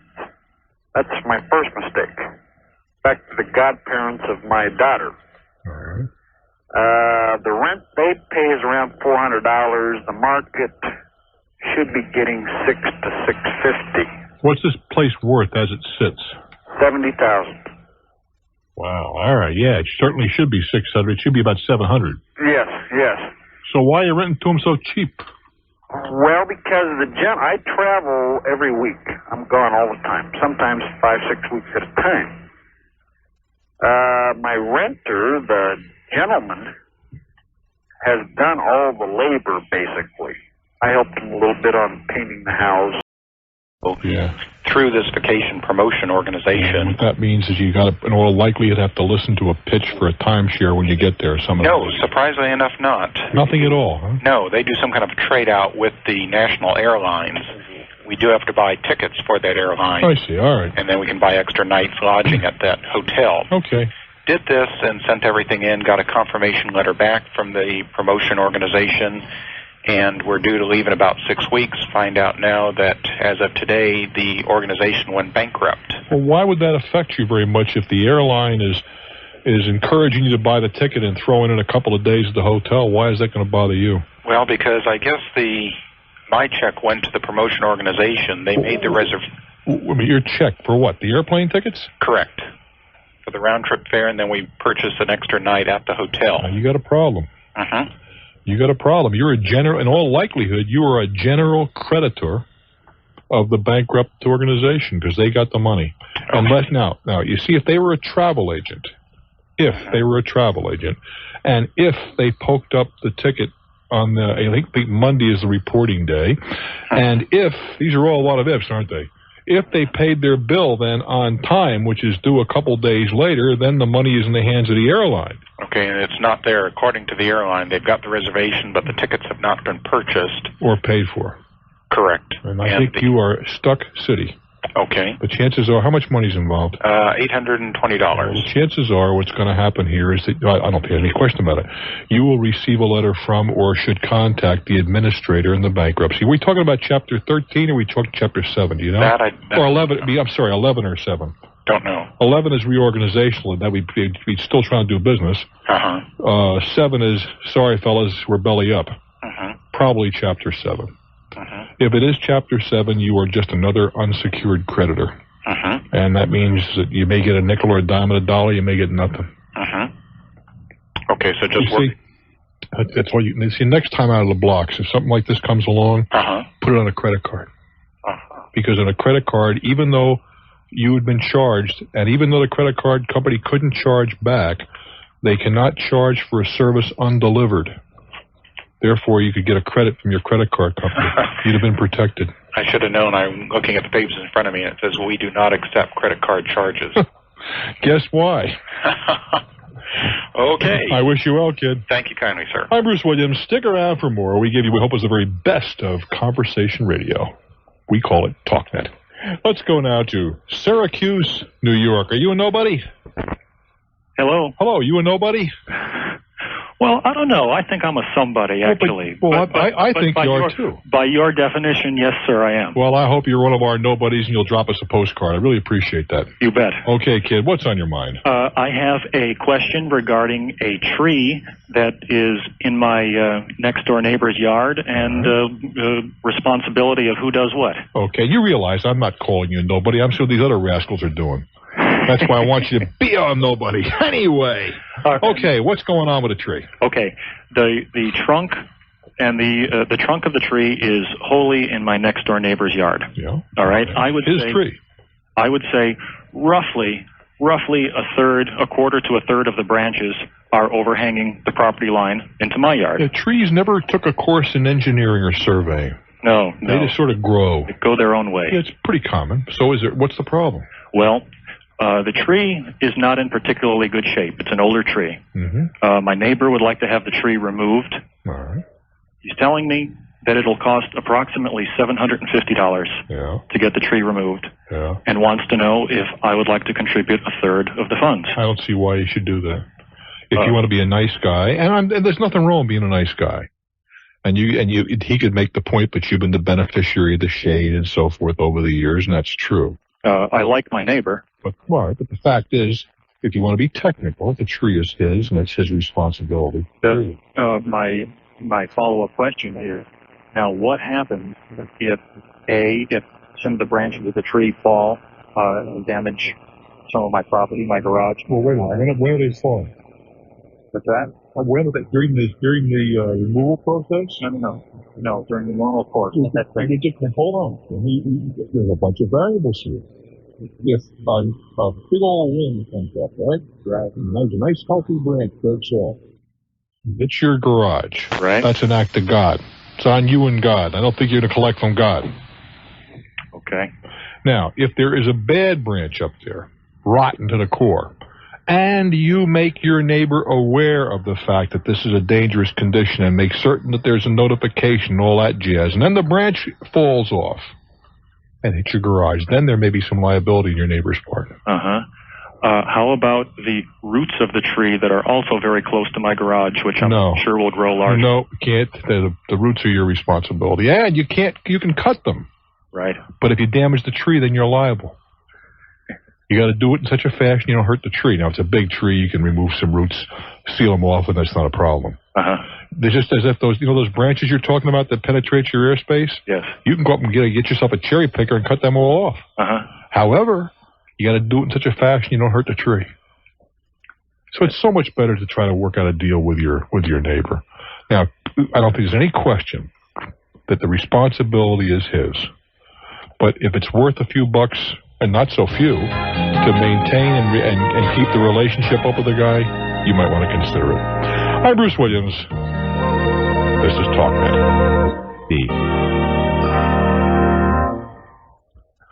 Alrighty, we go now to Redding, California. That's way up there in Northern California. How you doing? Fine, Bruce. How are you? I am well, thank you. Good. I'll lay out the quick scenario for you. I live on a private road, 2 miles long.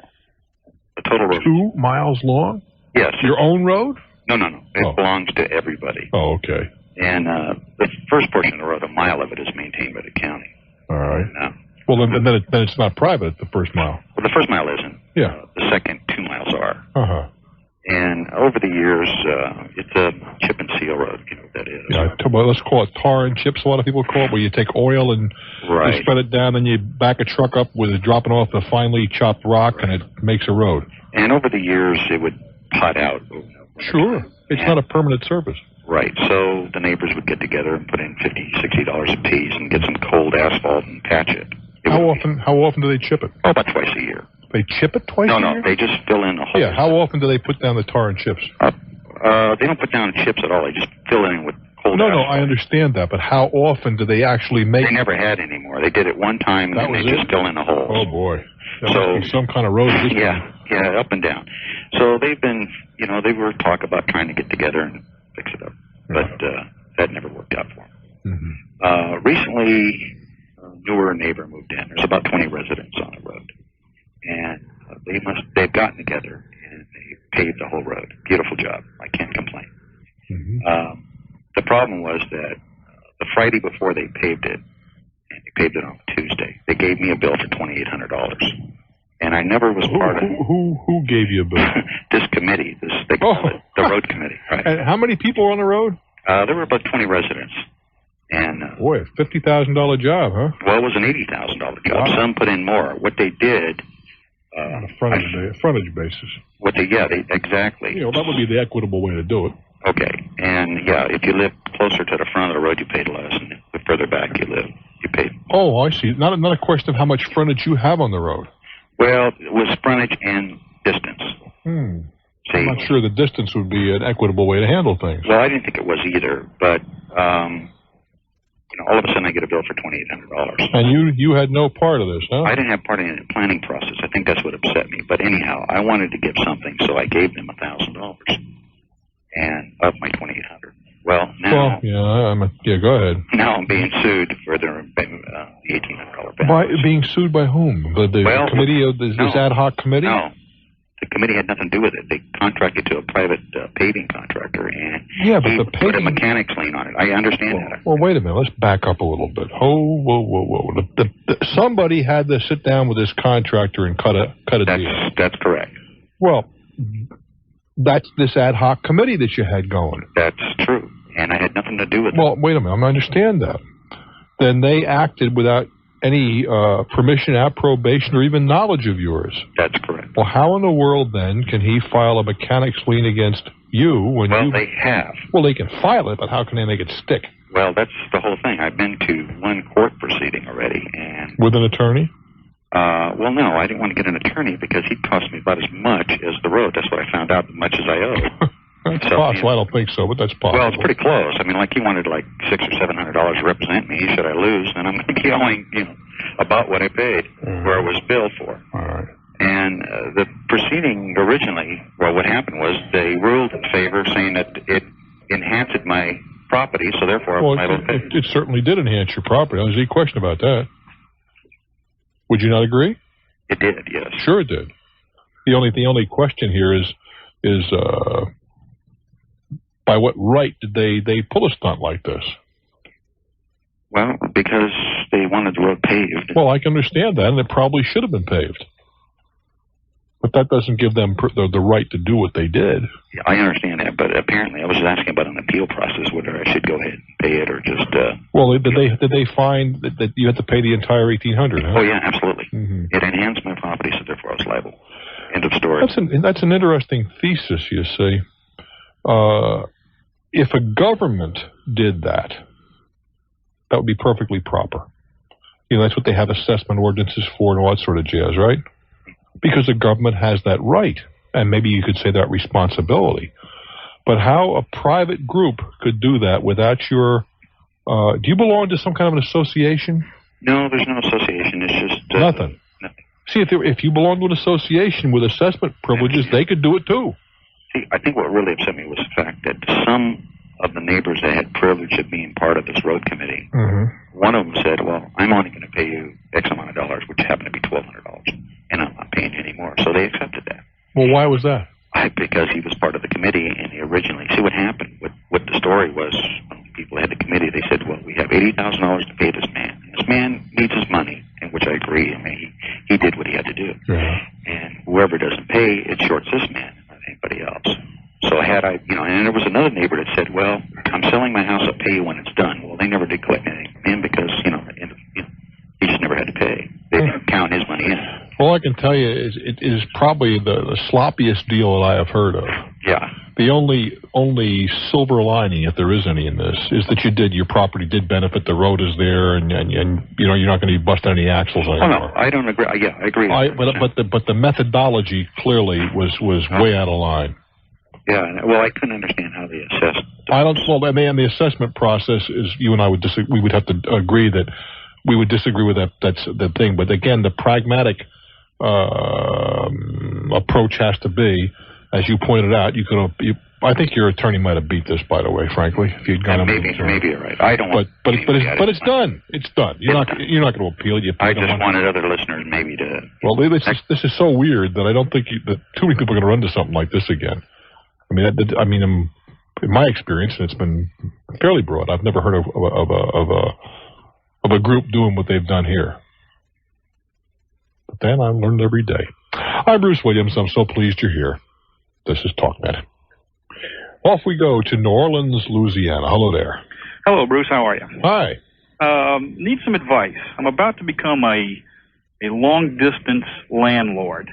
I have a house in Jacksonville, Florida, which I can't sell right now. Yeah, the market is a tad soft. And I'm going to rent it, and I'm looking for a residential property manager to manage this house in Jacksonville. Well, that shouldn't be too difficult to find. And I wanted to know what questions should I ask this manager, or what should I look for in a manager? I just need some advice on that. Well, this is not brain surgery, happily.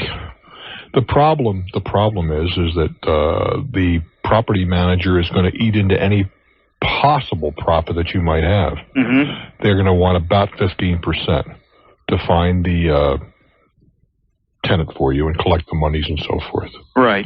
But I mean, you can if you're. Now, where are you now as we speak? I am in New Orleans right now, on my way out to California. Okay, well, you're going to have to go. I mean, you don't have to do anything, but I would suggest that you're going to want to go there and make this connection rather than on telephone. Mm-hmm. If it's possible. Is that possible? I don't know. Either you or someone in your family or someone you trust? Yeah, that's a possibility, I guess. I mean, let's go the other route here. Let's see what we're talking. How much is this house worth? It's worth about $95,000. Well, that's what you could sell it for today? Mm-hmm. Well, obviously I can't. No, well, then it's not worth that. Yeah. It's worth what you could sell it for. Right. How much could you sell it for if you had to sell it today? Well, it's been on the market for a while for 95, and I haven't had any serious. Well, then you're overpriced then. Yeah. I know that sticks in your throat because I'm in the same situation. Sure. But I mean, if you offered it at 60, would it sell? I imagine so. Well, okay, then 65. You got to find a number. Right. How much would it rent for? Let's try that. It will probably rent for about $850 to $900 a month. That much? That's what they tell me. I don't know, but well, how much is your mortgage payment? The mortgage payment is about $1,000. So you're going to have a negative cash flow to be. If you let's say it ran for 900. Right. You're going to give up 15% of that 900, which is 145. Right? Right. 100, is that right? 135. That's about 135. Right. 15%. So and then you're going to have an occasional vacancy, right? Correct. And somebody's going to stick you from time to time, and you're going to have repairs. That's correct. So when you get all done and said here, we'll probably have about $700 a month coming in. Mm-hmm. So you're going to have $3,600 a year net loss. That's about what I figure. How much do you earn a year? I earn about 40. All right, so then you're not gored by the Tax Act. No. So there can be some kind of a help there. How much do you owe on the house? I owe about 92. Oh, so even if you wanted to get out, you have to reach in your pocket and pull a lot of cash, wouldn't you? Yes, exactly. Yeah. Do you have it? Yeah, it'd be real painful though. I think it'd be a lot more painful hanging on it. Okay. I would I'd talk to a broker first and say, I'm going to entertain offers. Right. Okay. Offers. Sure.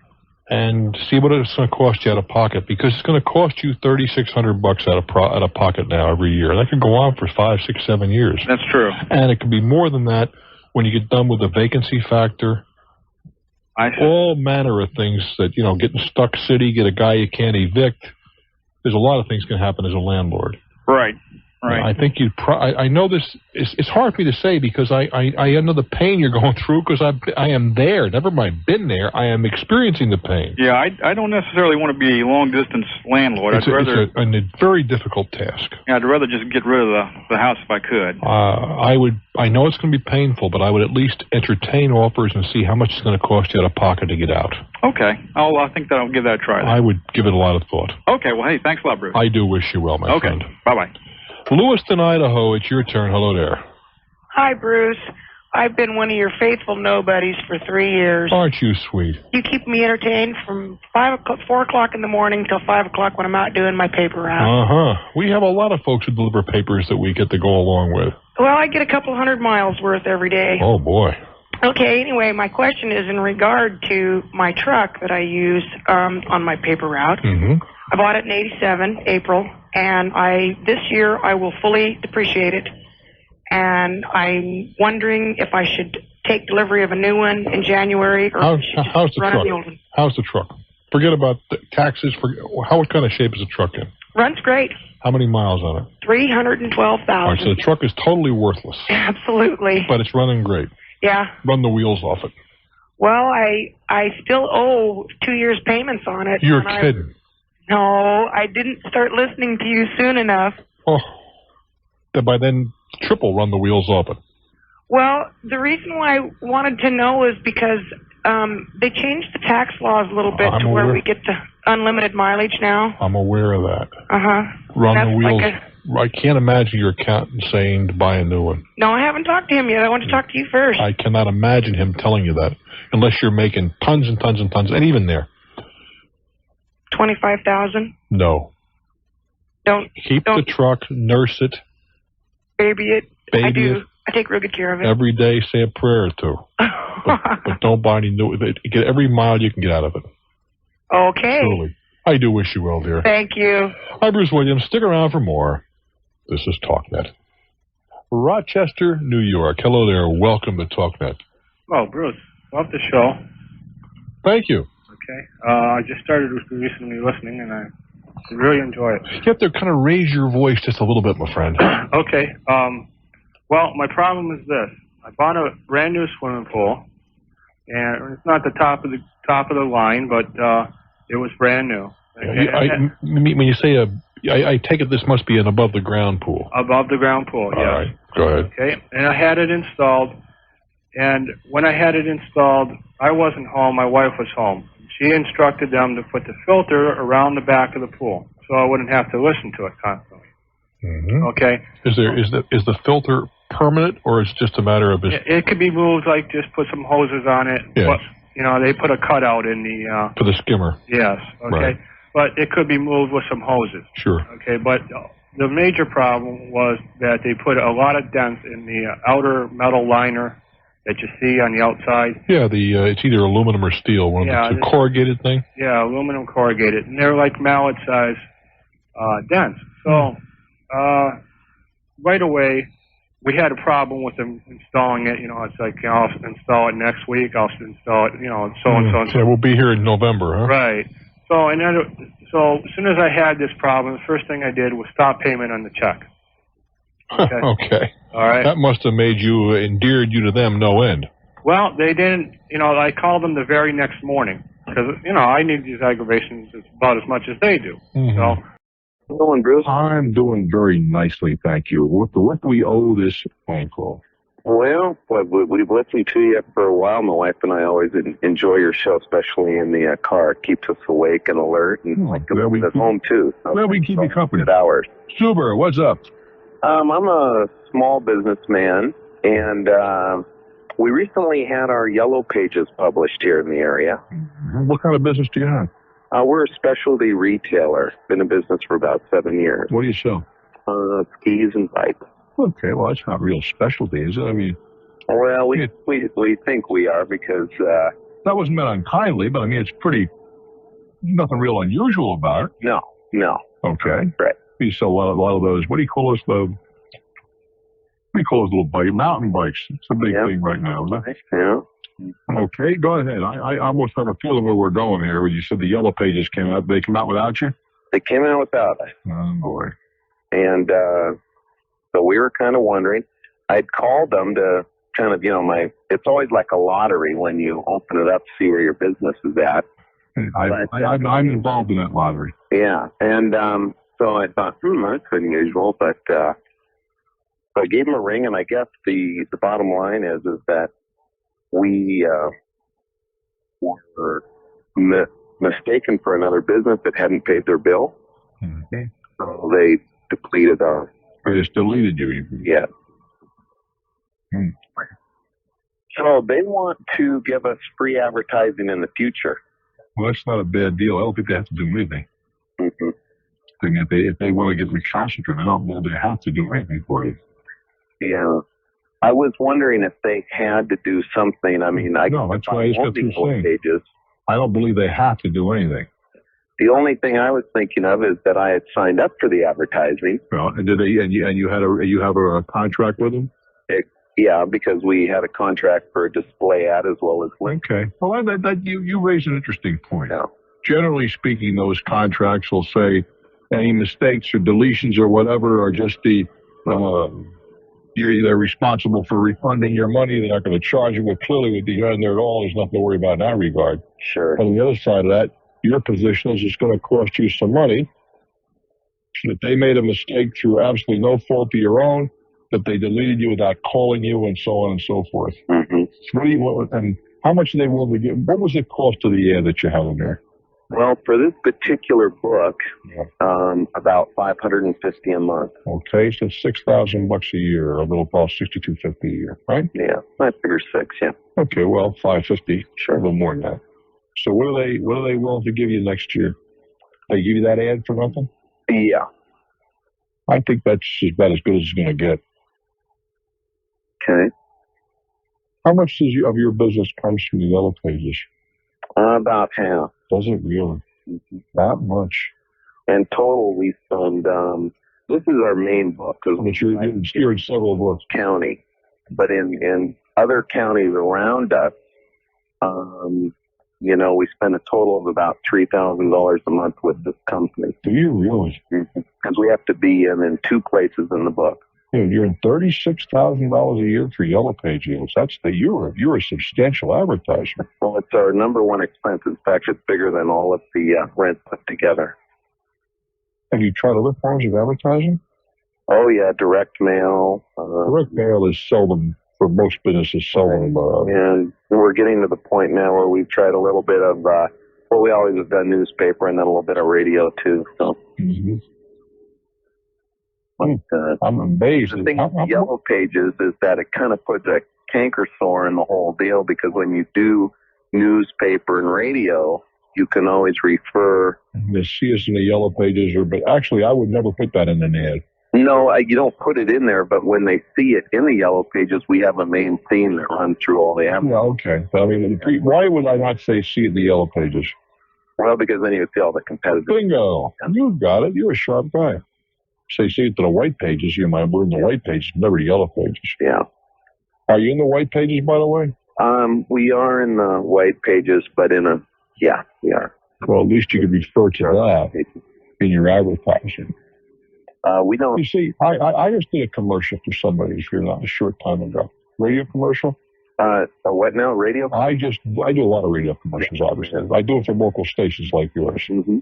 And I just did one for somebody, and the ad said, the commercial says, and I often write stuff for the stations they wish.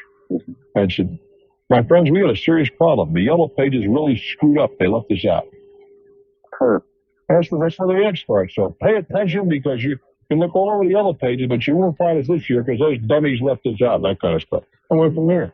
Mm. And I think they're doing very well with that, because people remember something like that. Yeah, sure. It's a little different than the average spot that you hear. Right. Right. I thought they wanted to say something very, very dignified, like, there's been an error. I said, the hell with that. Just say the Yellow Pages really screwed up. Mm-hmm. They left us out. Those dummies. And I'd do the same thing if I were you. Mm-hmm. I'd do the same thing in print, too. Yeah. Okay, the dummies who write the Yellow Pages really, really screwed up this time. As a matter of fact, we're going to have a Yellow Pages screw-up sale, something like that. Well, that's an angle. That's a good angle. Because people don't remember that. Mm-hmm. But, happily, you could do another one. I mean, I'm going to keep writing commercials for you here for nothing. This is terrible. But you would also say the good news is, you get good news and the bad news is. The bad news is those dummies at the Yellow Pages left their name up. The good news is we're still in the White Pages, that sort of thing. Mm-hmm. And then you can use that, put a donut in the middle about what you're selling and so forth. Right. But aside from that, I think that's about where it's going to begin and end. Okay. So you don't think it'd be worth pursuing to try to get something for this year out of them? I mean, cash me? Well, I was thinking, because we spend $3,500 with them a month, and they were willing to give us, a future credit, to take the credit this year. Well, go ahead. Ask them for that. For advertising in the future. Ask them for that. Tell them you want the use of your money. Yeah. And that you'll pay for your ad next year, but you want to take $6,000 off the top right away. Yeah, I did approach them with that, but they said, no, we don't do that. Well, you can say maybe you don't do it, but maybe a court's going to direct you to. Yeah, that's what Let's see what they have to say. It's a thought. Yeah. Well, lots of bikes, kid. Well, good. Thank you. I do wish you well. All right. Bristol, Connecticut. Hello there. Hi, Bruce. Hi. It's very nice talking to you. I've been listening to you a long time, and I respect your opinions a great deal. You're very generous. What do we do tonight? Well, okay, I want to try to put this in a proper chronological order. I was listening to a radio show several days, and I heard this vacuum cleaner nationally advertised, and I liked what they had to say about it. Mm-hmm. So I called for free mailing brochure. This is probably your person, right? I'm sorry. What's the name of the vacuum cleaner? It's just a floor model. It'll pick up a bowling ball. What's a different one than I'm thinking of then? Go ahead. Yeah, okay. So I called, and I got the mailing literature on it, and I talked to my wife about it. Now, my wife do me a favor, being that we wanted one downstairs and upstairs. I thought it was convenient in that I do a lot of vacuuming. You want an upstairs and downstairs vacuum? Pardon? You want one up? You want two vacuums, one up and one down? Yeah, we have one upstairs, one down. Well, that's uptown. Nobody thinks. Never mind. Go ahead. So, okay, so she ordered one by mail, by phone. I'm sorry.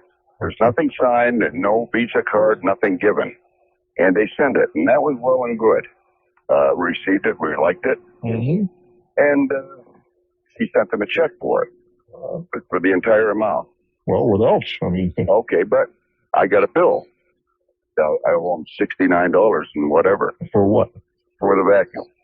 I understand that, but wait a minute. I understand that, but what does the bill say? It's itemized for $69 for what? No, well, they sent us to tell you the whole thing, they sent us a payment book when we got the vacuum. All right. Which is, we don't do that stuff. All right, that doesn't matter. They sent you a payment book. Right. But the cash price was how much?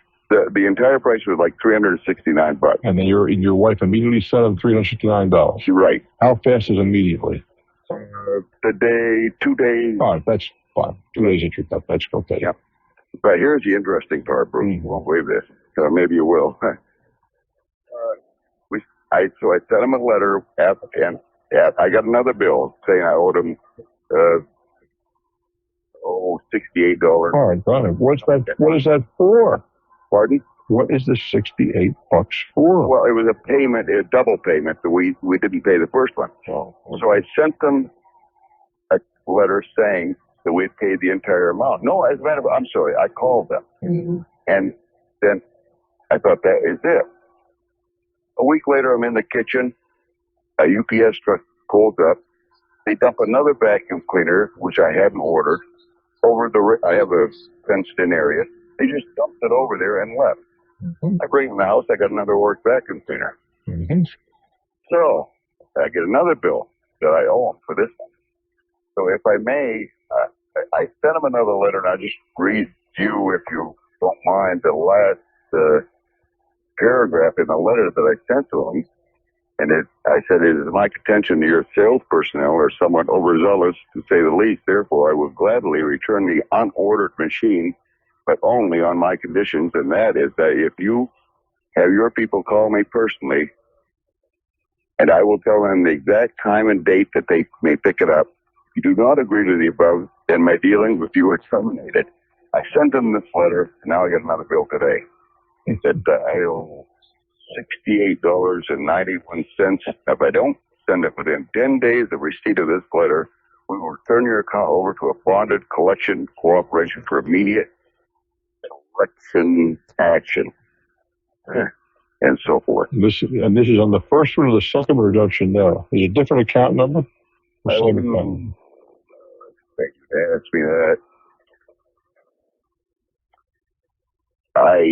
know. I don't know. I would just send. I'd send him another. I'd send him two letters, or maybe one letter. I'd say the law.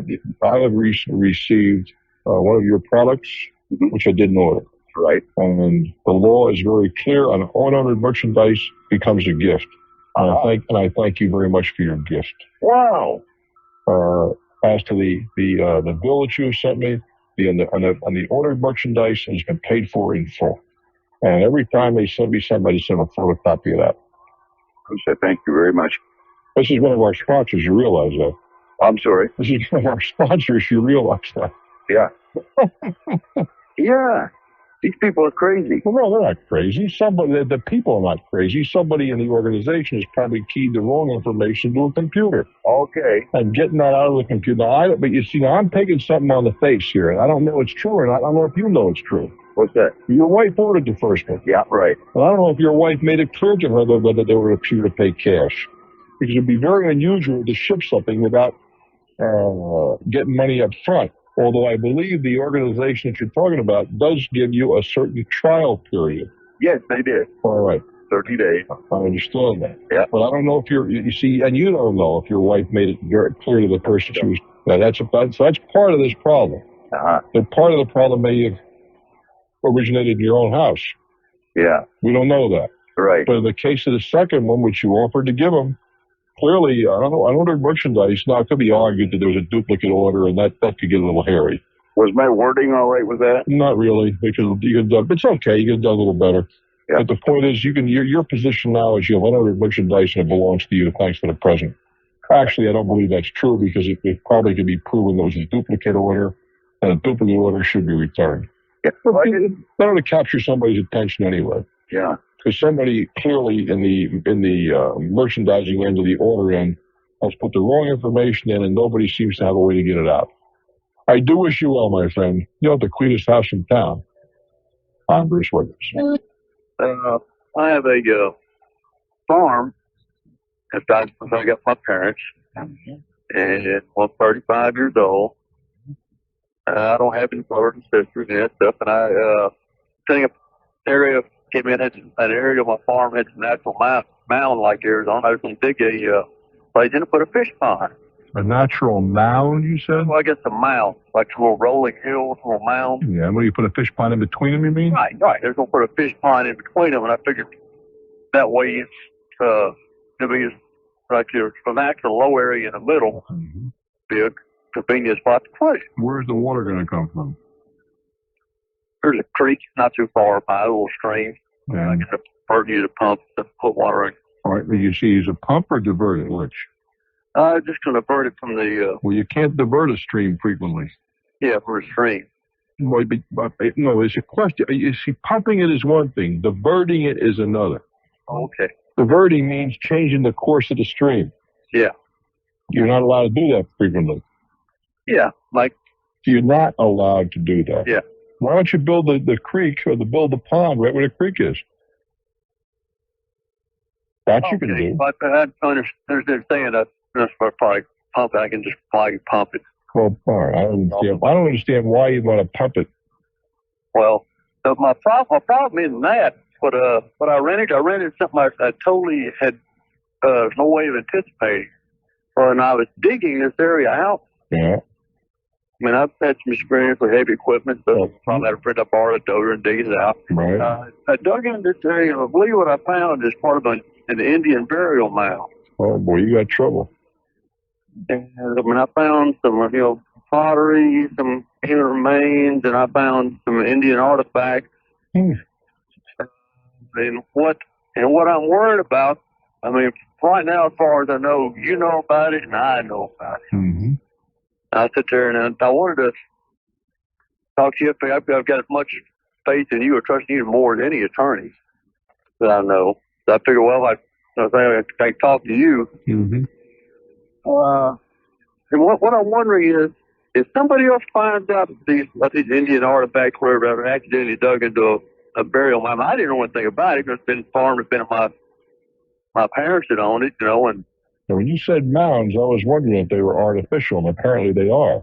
I didn't know about them. I mean, they seem just sort of random. Well, the thing is, I'm not so certain you might not want to let somebody dig around in there, but if any government agency learns about this, your pond is finished for a long time. Well, I mean, that doesn't bother me. What I'm wondering back in my head, I mean, could it, because of this, discover these Indian relics and things and mountains? Any development or use of that property goes away for a long time. It may be forever. I mean, just that section, or what? I lose my whole farm? No, the section where this stuff is, until somebody decides just there's no historical value or no archaeological value. I mean, I don't mind, the local, the Coaches University or whatever, people coming in and... Yeah, how many mounds do you have there? 7. That's a lot. That could be years digging those out. Over how big a piece of property? I don't mean your entire property. Just if you drew a ring around these mounds, how much would be inside the ring? 6 acres. What's acreage worth in your part of the world? It's not just worth a whole lot because, I mean, I get... How much? About. Oh, maybe a few $100s an acre. All right, so you're talking about $5,000 for the land that you might not have any access to for a long time. Question is, you might be able to recoup that and then a whole bunch more by donating the right to dig and right to remove from your property and put the value on that for charitable donations. Huh. Now, putting aside the morality on Native Americans get uptight about some of the things being undone, and I'm not going to get started on that because that's a whole other subject. But the fact is that if I remember not too terribly far, the lady wanted to dig on my property right where I am now. Mm-hmm. I wouldn't let them dig. So you got to be kidding me. And if you find something, because they're thinking about widening the road, say, and I said, you find something, I won't be able to develop my property. You're not going to come out here on my. I said, who does this stuff belong to? So us.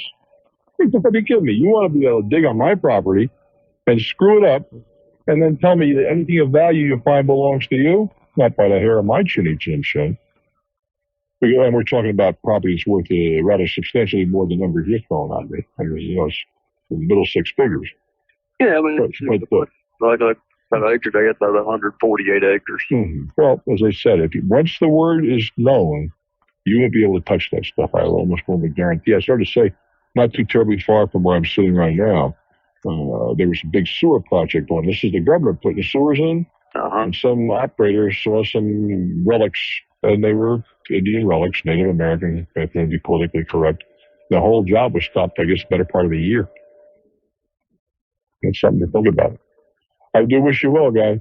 And I don't mean to be insensitive to those folks whose ancestors' remains may be being disturbed and all that sort of thing. It's a whole different program. And you say, well, Bruce, suppose the cemetery where your relatives were buried. I don't know how I feel about that. I tend to feel that after a couple, 300 years, it doesn't matter a hell of a great deal. But then that's personal opinion. I mean, if it was my relatives from the Revolution and I've got them here in this country, I remember going to Philadelphia one time and seeing a fully clothed colonial person who was sort of petrified. Well, I didn't think that was any big deal. Now, maybe if it was my ninth great-grandfather, I might feel different. I don't know. I'm Bruce Williams. Zanesville, Ohio. Hello there. Hi, Bruce. How you doing today? I'm okay. Oh, good. I got a short question. I had an incident happen to me. I just don't know what to do here, really. I was involved in helping a gentleman move, a good friend of mine move, and Move as in move from one place to the other? No, some furniture. Actually, it was a washing machine. Okay.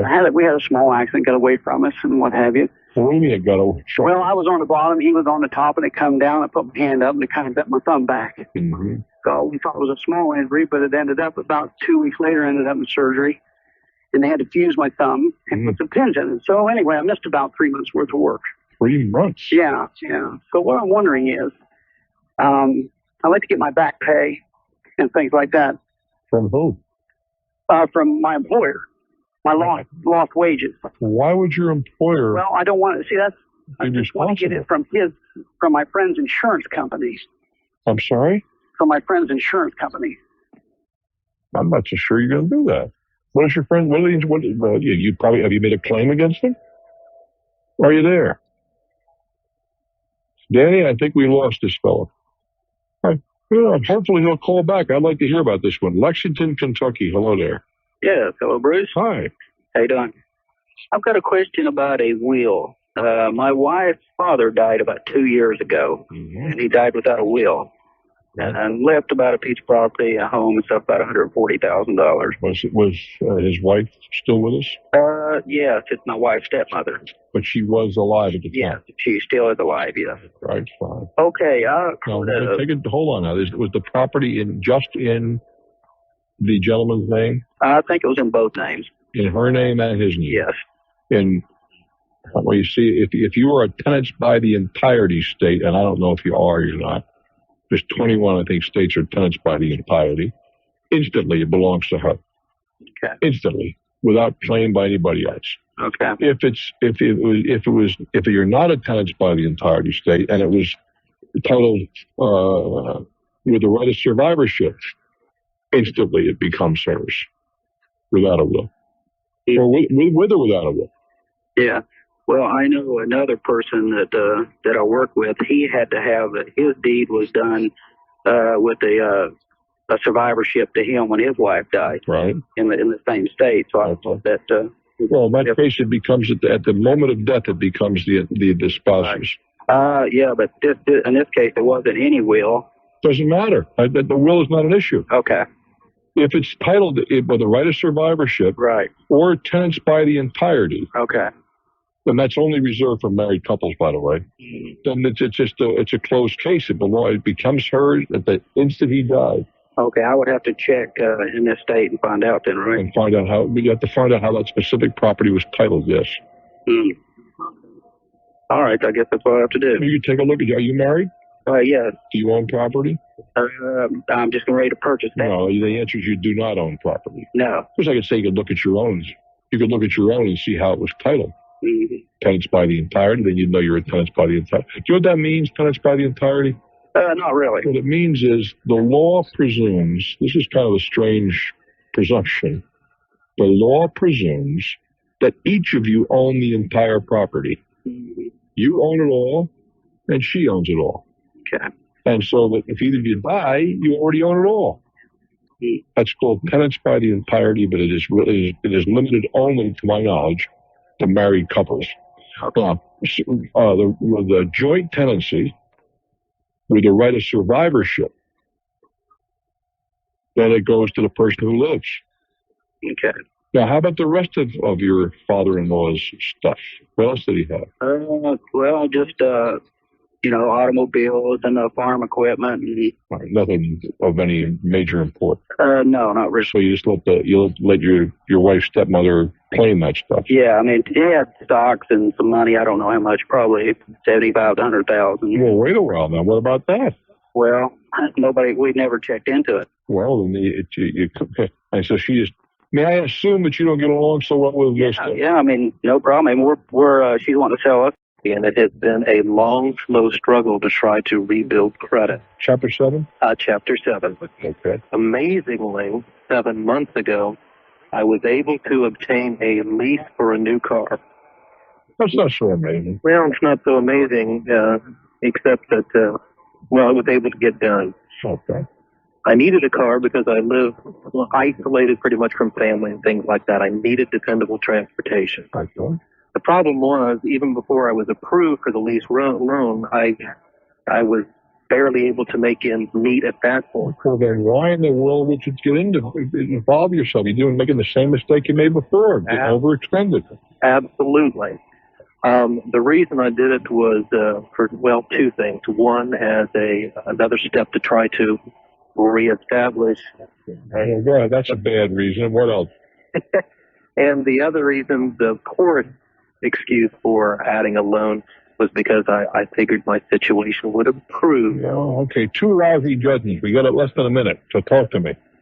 I have a chance to buy out the lease $200 for a $200 fee. And you can just walk away? And I can walk away from the lease losing a $2,000 security deposit. I'd walk in a heartbeat. You're telling me you couldn't make you're telling me you can't make the payments, right? I've been able to so far, but it has been a very, very difficult struggle. How badly do you need a new car? You need wheels, but you don't need new wheels. I have to depend on dependable wheels. Yeah. But you don't need new wheels. I don't need new wheels. How much are your payments a month? With insurance, about $320. How much? Alrighty, we're going to go first to Falls, South Dakota. Hello there. Hi, how are you? I am real well, thank you. I'm Stephanie, and I'm calling from Sioux Falls. Yes. And I have a question in regard to, I'm young and single, and I've been in the banking industry for 5 years, and I'm looking to relocate. At this time, I'm looking more towards the Northwest. But my question is that when relocating or when interviewing for positions that are long distance, in my opinion, and I'm not sure exactly professionally, is it professionally ethical for the business to pay for the expenses for the interview if they're interested in the interview first? Don't tell where they want you, Stephanie. What's that? It depends how badly they want you. I suspect, honey, at the level that you'll be applying, it's on you. Okay. If you're applying to be a senior vice president of a bank, maybe they'd be willing to carry you halfway around the country. Mm-hmm. But at the lower levels, they just don't do that. Okay. What would be a suggestion then if affordability isn't in reach for the individual? Sir? And you're stuck, kid. Yeah? You're stuck, kid. Okay. I mean, where do you want to go?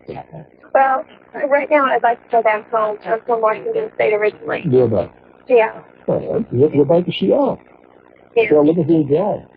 You just pack up and go. No, you're not going to do it from Sioux Falls. How did you get to Sioux Falls to Seattle? Well, my folks moved to Minnesota.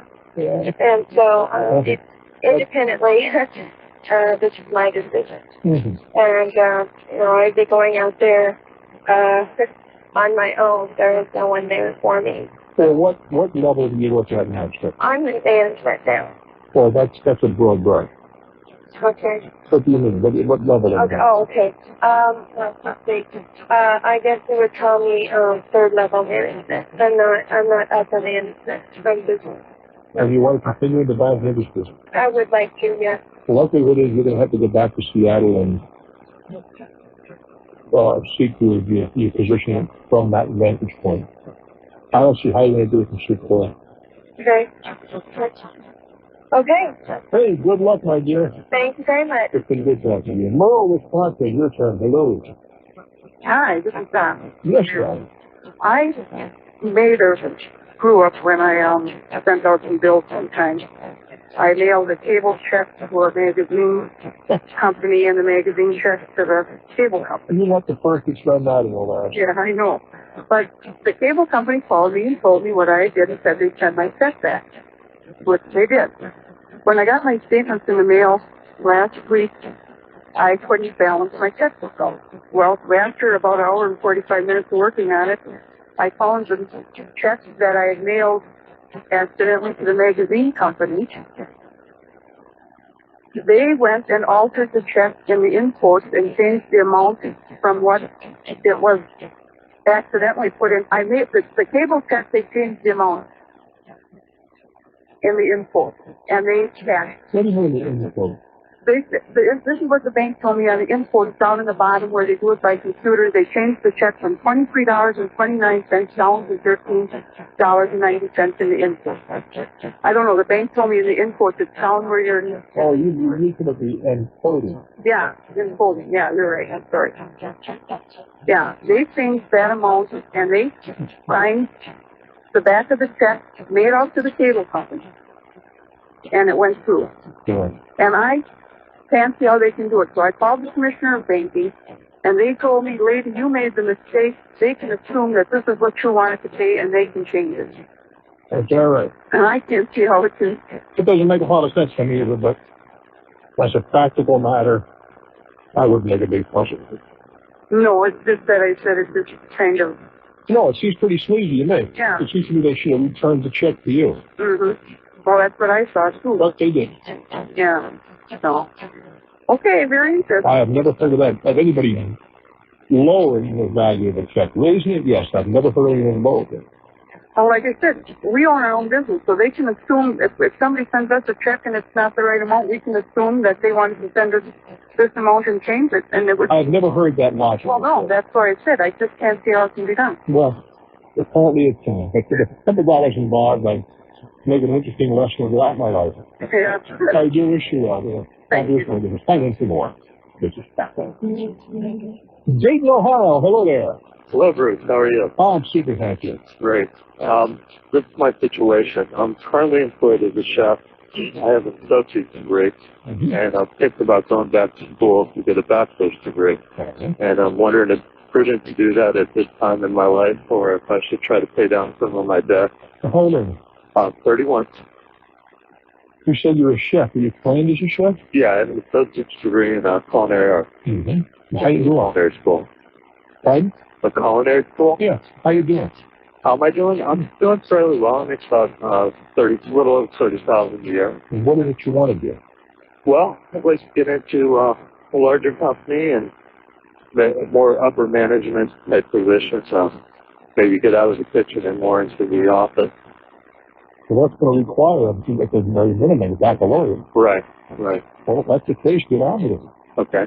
And it's just that, you know, that it would be moving the family back to the school. Where's the school? New York. Where back? And Hyde Park. That's Culinary Arts? Yeah, Culinary Institute of America. Yeah, it's one of the best in the country. Yeah, and that's where I have my associates from. I didn't realize they confer associates there. What's that? I didn't realize you did an associate's Yeah, we do. And they're just starting a bachelor's degree program. And it would be a bachelor's in culinary arts management.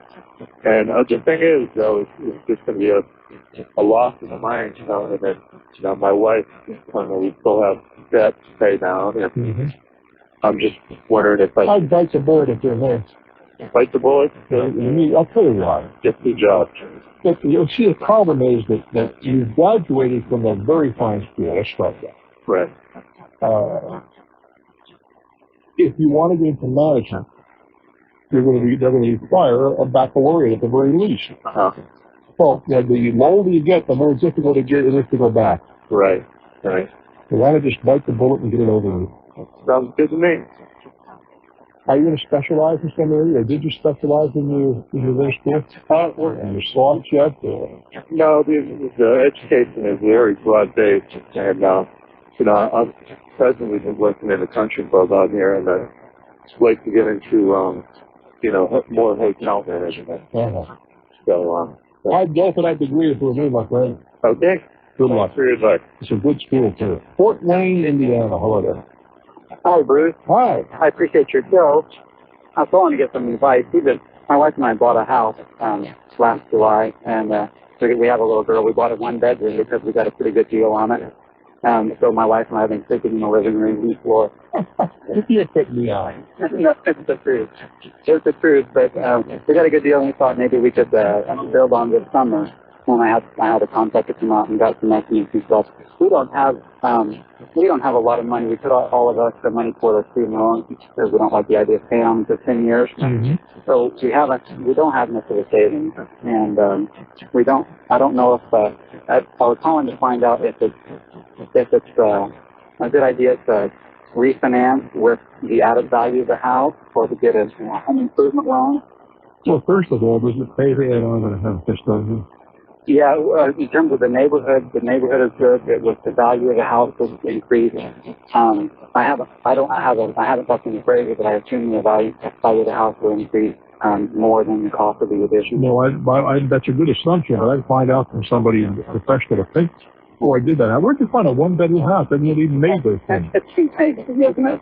It's just a house and an addition that was built around the end of World War II, and it's remained in the condition that it was built in ever since. And they've added a two-car garage, a detached two-car garage, but the house has been the same as it was when it was built. And the rest of the neighborhood went on with for decades. This house stayed the same. Yeah, but your question again is what?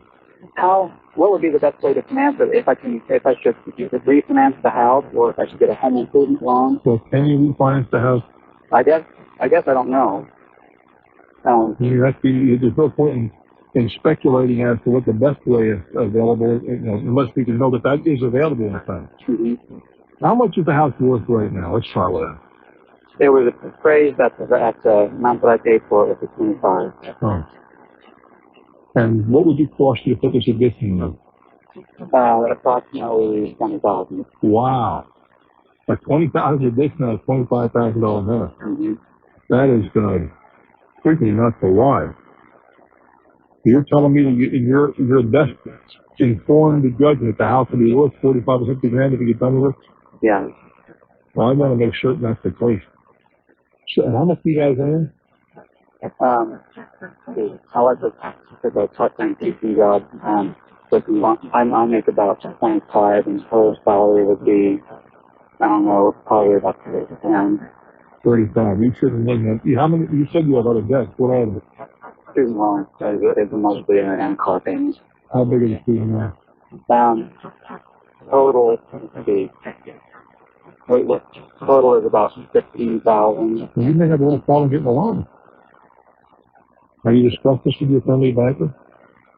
Not since last summer, so I haven't really gotten any concrete details.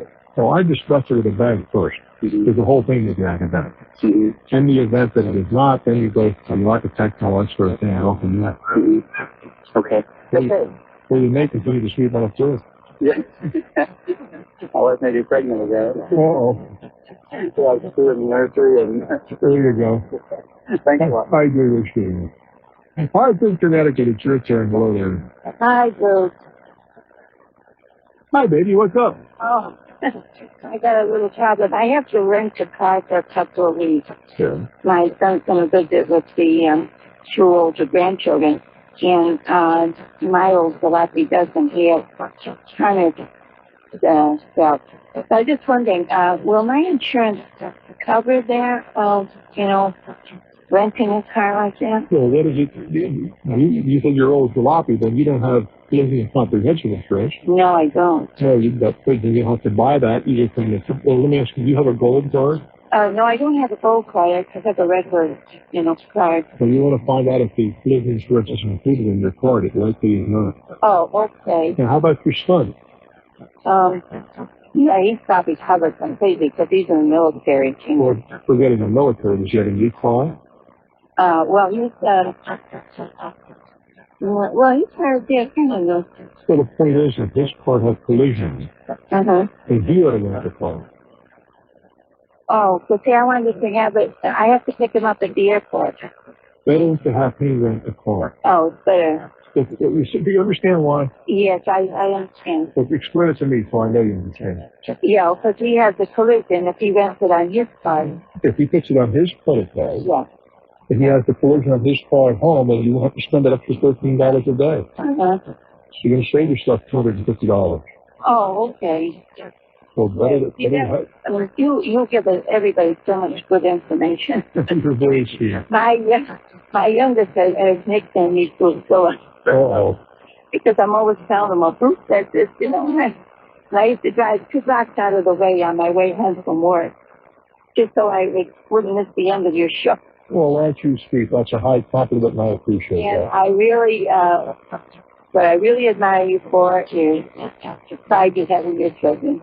Well, they're a good group. Yeah, well, I have mine. They're the greatest. They're the best part of your life. I appreciate that. Thank you, honey. New Brunswick, New Jersey. Hello there. Yeah. Yes. WCTC, thank you. Yes, I have a question. My sister worked in a store, and she was fired from the store for switching the tickets on the clothing item.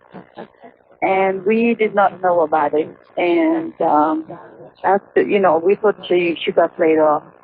And why did she switch the ticket? For a friend or for herself or what? For herself, She took it to she wanted to buy a blouse that she put a lower price ticket on it. Okay.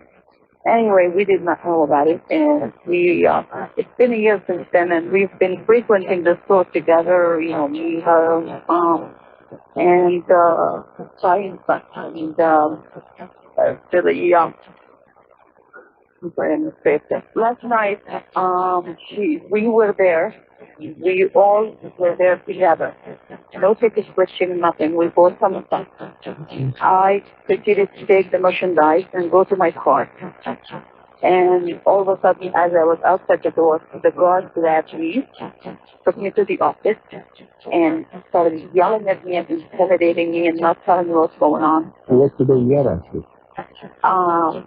Actually, I started saying to him, well, what's going on? Why are you calling me into the office? And he starts pointing his finger at me and telling me I'm the boss and all that. And he took out the jacket and told me, your sister switched the ticket. And I said, no way, because we were all there together. She wouldn't have done that when we were there. And the other guy, the manager, came and he said, she did it before. And I said, but we were all there together at this time. There is no way she could have done it. And the guy took her jacket outside and left for a while and came back with 2 red stickers. And I know for a fact he did it deliberately to keep my sister from going back to the store. instead of just giving her a want. And that's very upsetting because heroin is all about it. And a lot of the people work with it for us. So, really. Well, yes, what did you say? The jacket that she paid for Yes. had a lower price? Well, yes. From let's say $20 to $27. And I mean, we were all there together. So, and we all of this, okay, there is no way she could do something. So what's the upside? Right? What's the result of all this? What happened with these? Oh, we had to pay $150, like a penalty to keep from having the police involved in this whole thing. You're kidding me. Yes, and what's upsetting me also is that I found out that once had the people, he had no right to come taxing. Well, I don't know if that's true, but I thought there's little doubt in my mind there's no right to charge you any surcharge for it. He charged us, yes. He told us to pay $150 and gave us a receipt. And what was the $150 for? A penalty for switching the ticket and keep from going to the Well, they had no right to do that. And I just don't know, if we should do something. In what city was this store located in? It was located in another city. We live in a zone. What city? I'm asking. Eastern. Well, for me, I'd go to the Consumer Affairs Office in East Brunswick tomorrow morning. Yes. And I'd explain the circumstances and see if they have to say to themselves. If the store has, to my knowledge, I don't know any state in the country where the store has the right to assess you a penalty. They can call the police, they can prefer charges, or they can let you go, or whatever. But they don't have the right to fine you. That's not their purview. Hello there, Cleveland. Welcome to Talk. Well, it certainly is a pleasure to get a chance to talk. Well, I'm very happy to hear. Hoping to tap into some of your experience here. Let's chat. Well, I'm finishing my training. I'm a physician at Cleveland. How many years in training? Well, I just finished 2-year residency. Sure. I spent a lot of time with it. Yeah, well, and that's in family medicine, so it's not as long as some of the others. No, some of the others can be 5, 6, 8 years. Right, exactly. All right, doctors say now you're going to go out there and knock them dead. Well, I'm going to be moving to Fort Worth, Texas. Mm-hmm. And that's where I did my medical training. Mm-hmm. And so I'm familiar with some of the communities around, but we sent off to a bunch of the small suburbs to ask about their schools and property value and stuff like that. And of course, you get back a lot of information. It's hard to really decide. You can't do anything for people. Yeah. That's you want the digest version. You gotta wait till you get down to the Metroplex and start looking around. Okay. There's no way that you can do that. I know that all the textbooks say to do is stuff you do. Yeah. To waste your time. Oh. You gotta go down and I urge you to rent for 6 months a year. Okay. So you said you did your medical training there, but I don't think you had a hell of a lot of time to absorb the career as well. No. And were you married that time? Right. Well, no, I wasn't married, so okay, and that's changed. So I just think you're better off to go down and rent yourself an apartment. There are plenty of nice apartment complexes in the Fort Worth, Dallas area. Right. And get to know what the inside of the place looks like. That's a good idea. And then when you know, then you want to think about buying. Okay. Yeah. So in the meantime, what you could do is make a very bad decision, right, and be locked into it if you buy. Right. If you leave, so what? Yeah. So there's no rush to lock into interest rates. I don't think so. So you leave the half a thing so What about? I know that you recommend strongly getting a lawyer when buying a house. Without question. What fact should I? At the very beginning. Okay. So as soon as I figure I'm serious about looking for a house, I'd be trained counsel there. Okay. Good luck, doctor. Thanks. All right, guy. Albany, New York, your turn. Albany. Bruce. Yes, sir. First time caller, first time through. Oh, I'm glad you're here. What's up? It's a privilege. I'm in a situation where I did a stupid thing. Well, I've done lots of those.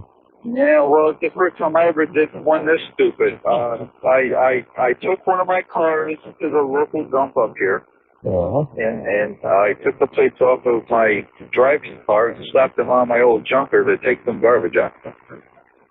I got pulled over, no insurance on it, no registration on it. Only registration, no insurance, and whatever. Switch plates, yeah. Never been in trouble in my life. They give me an opportunity. I have a relative who is an officer, who is an investigator. They say, listen, if you can do this, we can get rid of these tickets. Do what? Make the buy. A drug buy off of somebody they wanted. So I did it. And they told me that they would get rid of these tickets. Goose, I've never been in trouble, never bought drugs in my life. No. I'm telling you. So what happened? So I changed it buy.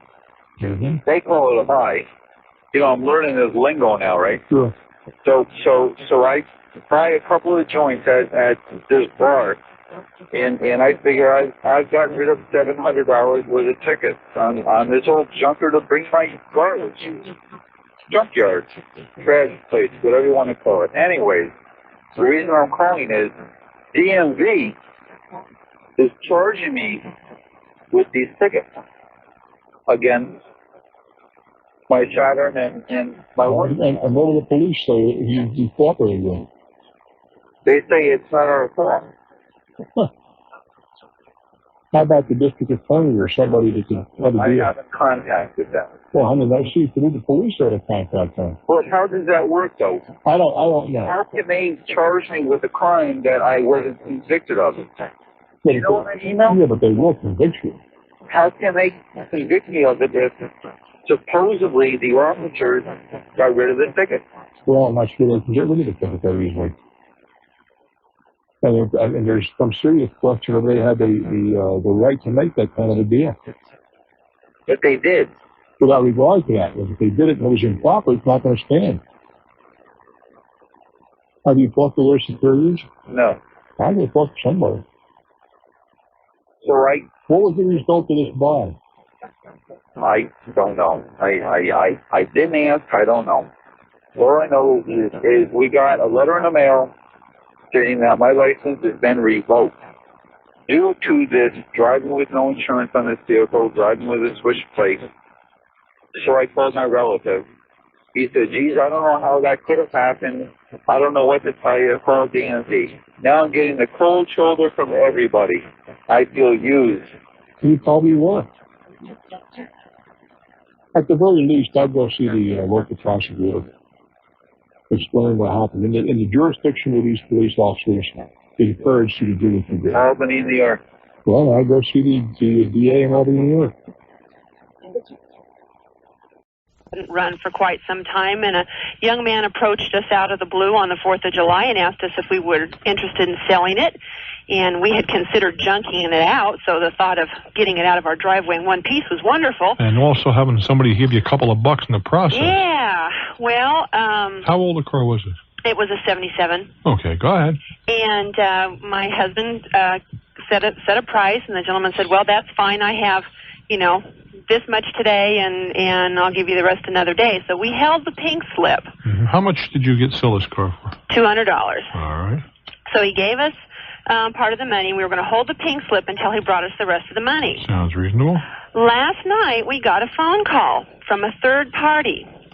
This third party says that the second party, using a different name, a different first name, same last name, sold his family the car for about 3 times plus what he bought it from us for. Well, that's with him. That's the American way, huh? Well, I don't have a problem with that. My question is, he told the third party that he had lost the pink slip, but that he had purchased the car from us and that we might have a copy of it. So now we have the pink slip. And the third party has the car. Well, whoa, how'd they get the car?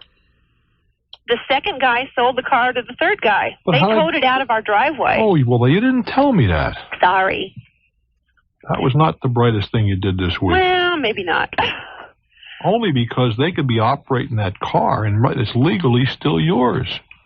And if they were to have an accident, you'd have a devil of a time proving that you weren't responsible. This is true. This Yeah, I is know. true. I'm aware of that. That's why I said it. I'm sure.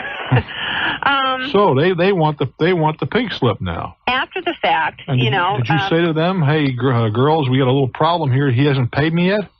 We did, and they said.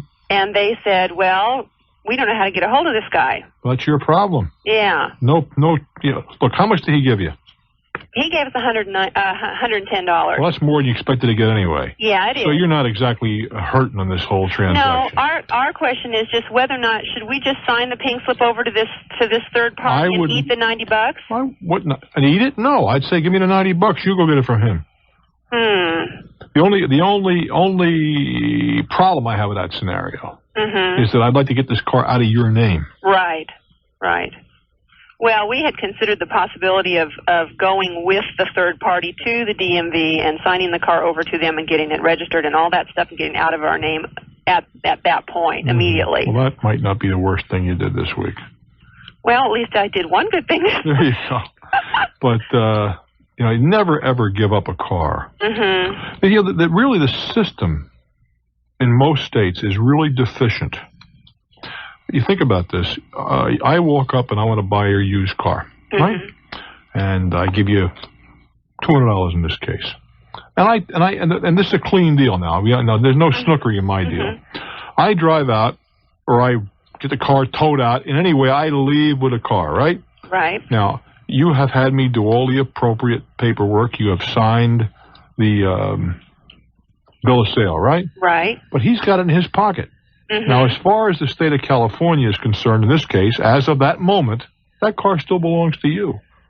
Even though he has a bill of sale. What difference does it make? There's no record in Sacramento to prove that. Right.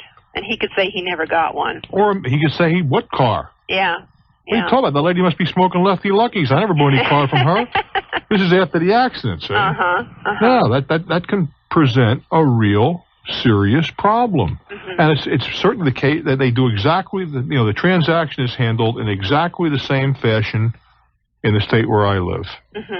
There's no what I've made it a practice of doing is photocopying the signed bill of sale with their information on it, at least to give me something to hang my chapeau on. I don't know how supportive it would be, but something to hang on my hat, you see.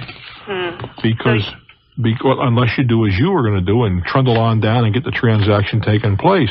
It would just seem to me that it would be a little extra paperwork for the state, but there ought to be a third copy in there, one that you would keep as the seller, and then mail directly to the state to alert them to the fact there's been a transaction. Doesn't that make sense? Yeah, it does. But the problem, we see we're dealing with bureaucracy, so it's not going to make any sense. Right. In any case, you got two choices. Tell them, look, you want the $90 and you'll have the thing, or just say, listen, I want to get out from under this. We're going to go down to the DMV. Yeah, well, I mean, we hate to ask the guy for another $90 when he's already put out, an exorbitant amount for this car that's going to, there's so much work that needs to be done on that car before it's going to run properly anyway. I feel like that guy really got taken. It sounds that way. But, okay. But I'm one of those nicey people who wants to, doesn't want the other guy to be hurting, and I hate to see this third party, walk off with a car that doesn't run and no pink slip.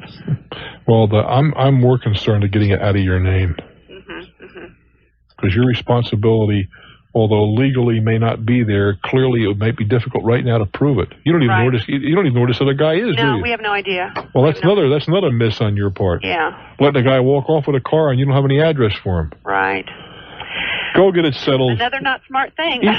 Eat the $90. Yeah, we probably will.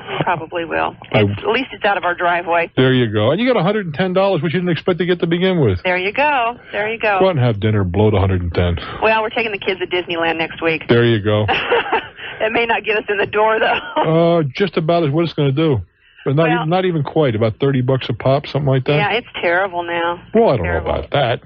It is certainly not as inexpensive as it once was, but they give you a whole lot more for your buck today. That's true, and they'll have fun. There you go. They'll have fun. Well, thanks so much. It's been a joy. I'm Bruce Williams. Stick around. This is Talknet. Oh, my goodness, it's that time of the year when people are listening not only in their homes and their cars, but on their boats and on the beaches and all kinds of exciting places. And we're delighted to keep you company as you go about whatever it is you do recreating during these sultry summer evenings. We go now to Denver, Colorado. Hello there. Bruce, you're my hero. Thanks for taking my call. You're very kind. What's on your mind, Ken? Well, here's what's going on. I wrote a check, and I think I'm a nice guy, and I'd like to pay the full amount.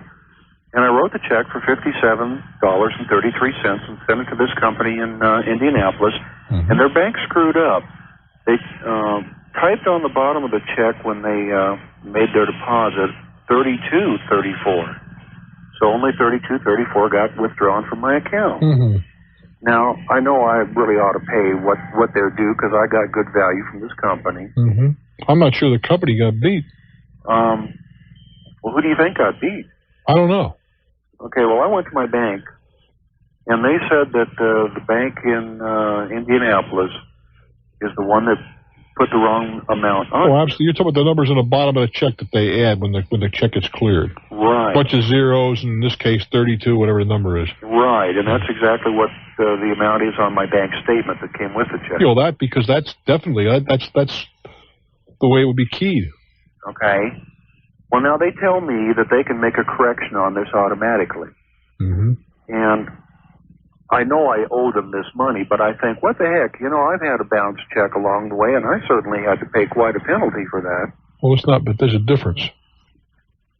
Okay. In a bounce check. But this is a bank error as contrasted with your error. And the bank has to eat whatever the administrative costs would be. They have to eat. So I don't think that's a good analogy. The whole question is, for $25, the other night I was in the supermarket. It was, I'm trying to think, what was it? Was it late at night? I was in one at 3:30 this morning, I'll tell you that. Man, I thought I'd never believed I just stood in a line in a supermarket at 3:30 in the morning, but I really did. Can you believe such a thing? But in any event, you know how you get talking to the cashier. He's a nice kid. And I stopped in there for dog food and wound up spending $60, which tells you something, I guess. And he said, "Thank you very much, sir." And he never collected the money. I looked at him. Did you forget something? Armand, his name was on him. No, I think you forgot. He's ringing the next guy's stuff up. I think you forgot one thing. What's that? I said, "I didn't pay you." "Oh, my goodness. How lucky for you." I said, "No, lucky for you." But you see, it's not that I'm a hero, and it's not that I'm really honest or anything of that kind, but I got news for you. My price is higher than $60. Yeah. Well. And I got a feeling your price is higher than $25. Oh. No? I hope. I hope so, too. But I'm just thinking that if they can charge me, they're the professionals. Well, wait a minute. I've heard you talk this way before. They're charging you for something you did wrong.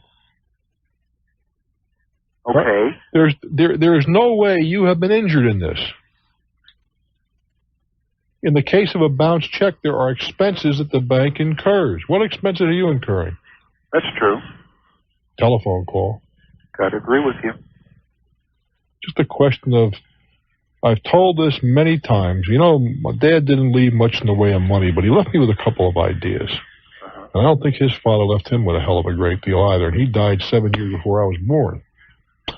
But my old man's father, who was named Walter, said to his kid, I guess his father said to him, "There is nothing so sorry as a 50-cent prostitute."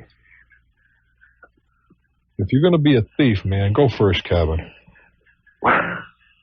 That's what it comes down to. I don't think of myself as a thief. I don't either. I just think the bank.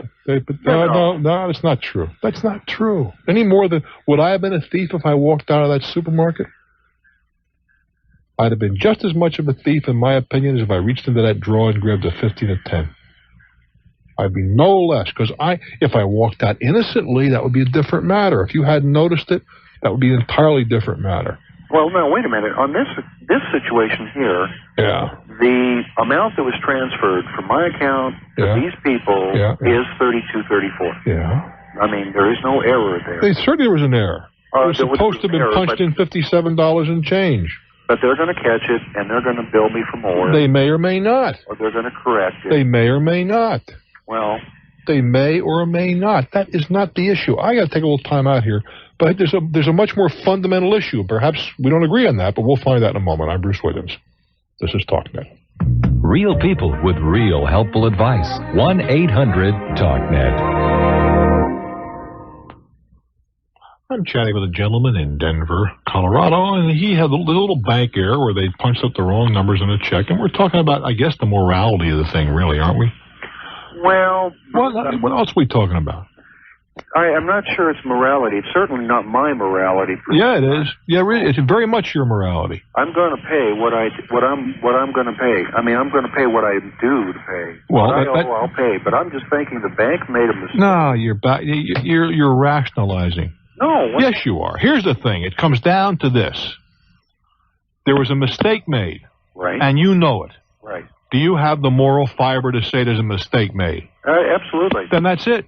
And I'm going to tell them. Well, that's the end of it. What else is there? If for some reason I make a miscalculation in my checkbook... Then it costs them money to correct it. It has not cost you any money. Yeah, but it doesn't cost them the amount that they charge. It certainly does. No. Oh, trust me.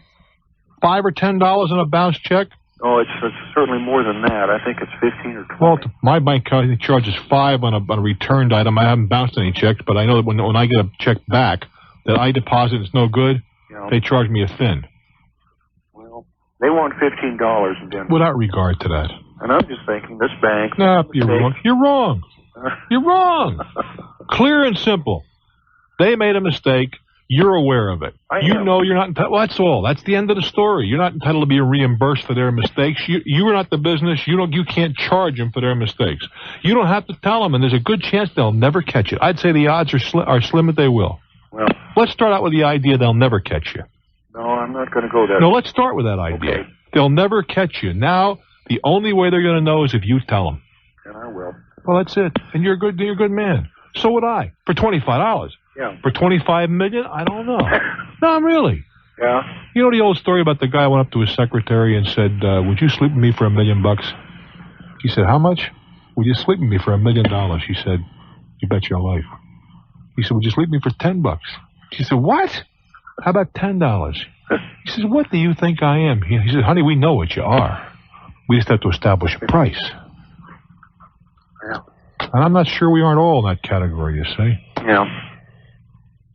I just, I don't know if you found yours so far. I haven't found it, but I'm sure it's there someplace. It's not $25. But that's it. It's not $25. Yeah. It wasn't a price of a few groceries and a couple of shrimp in my case.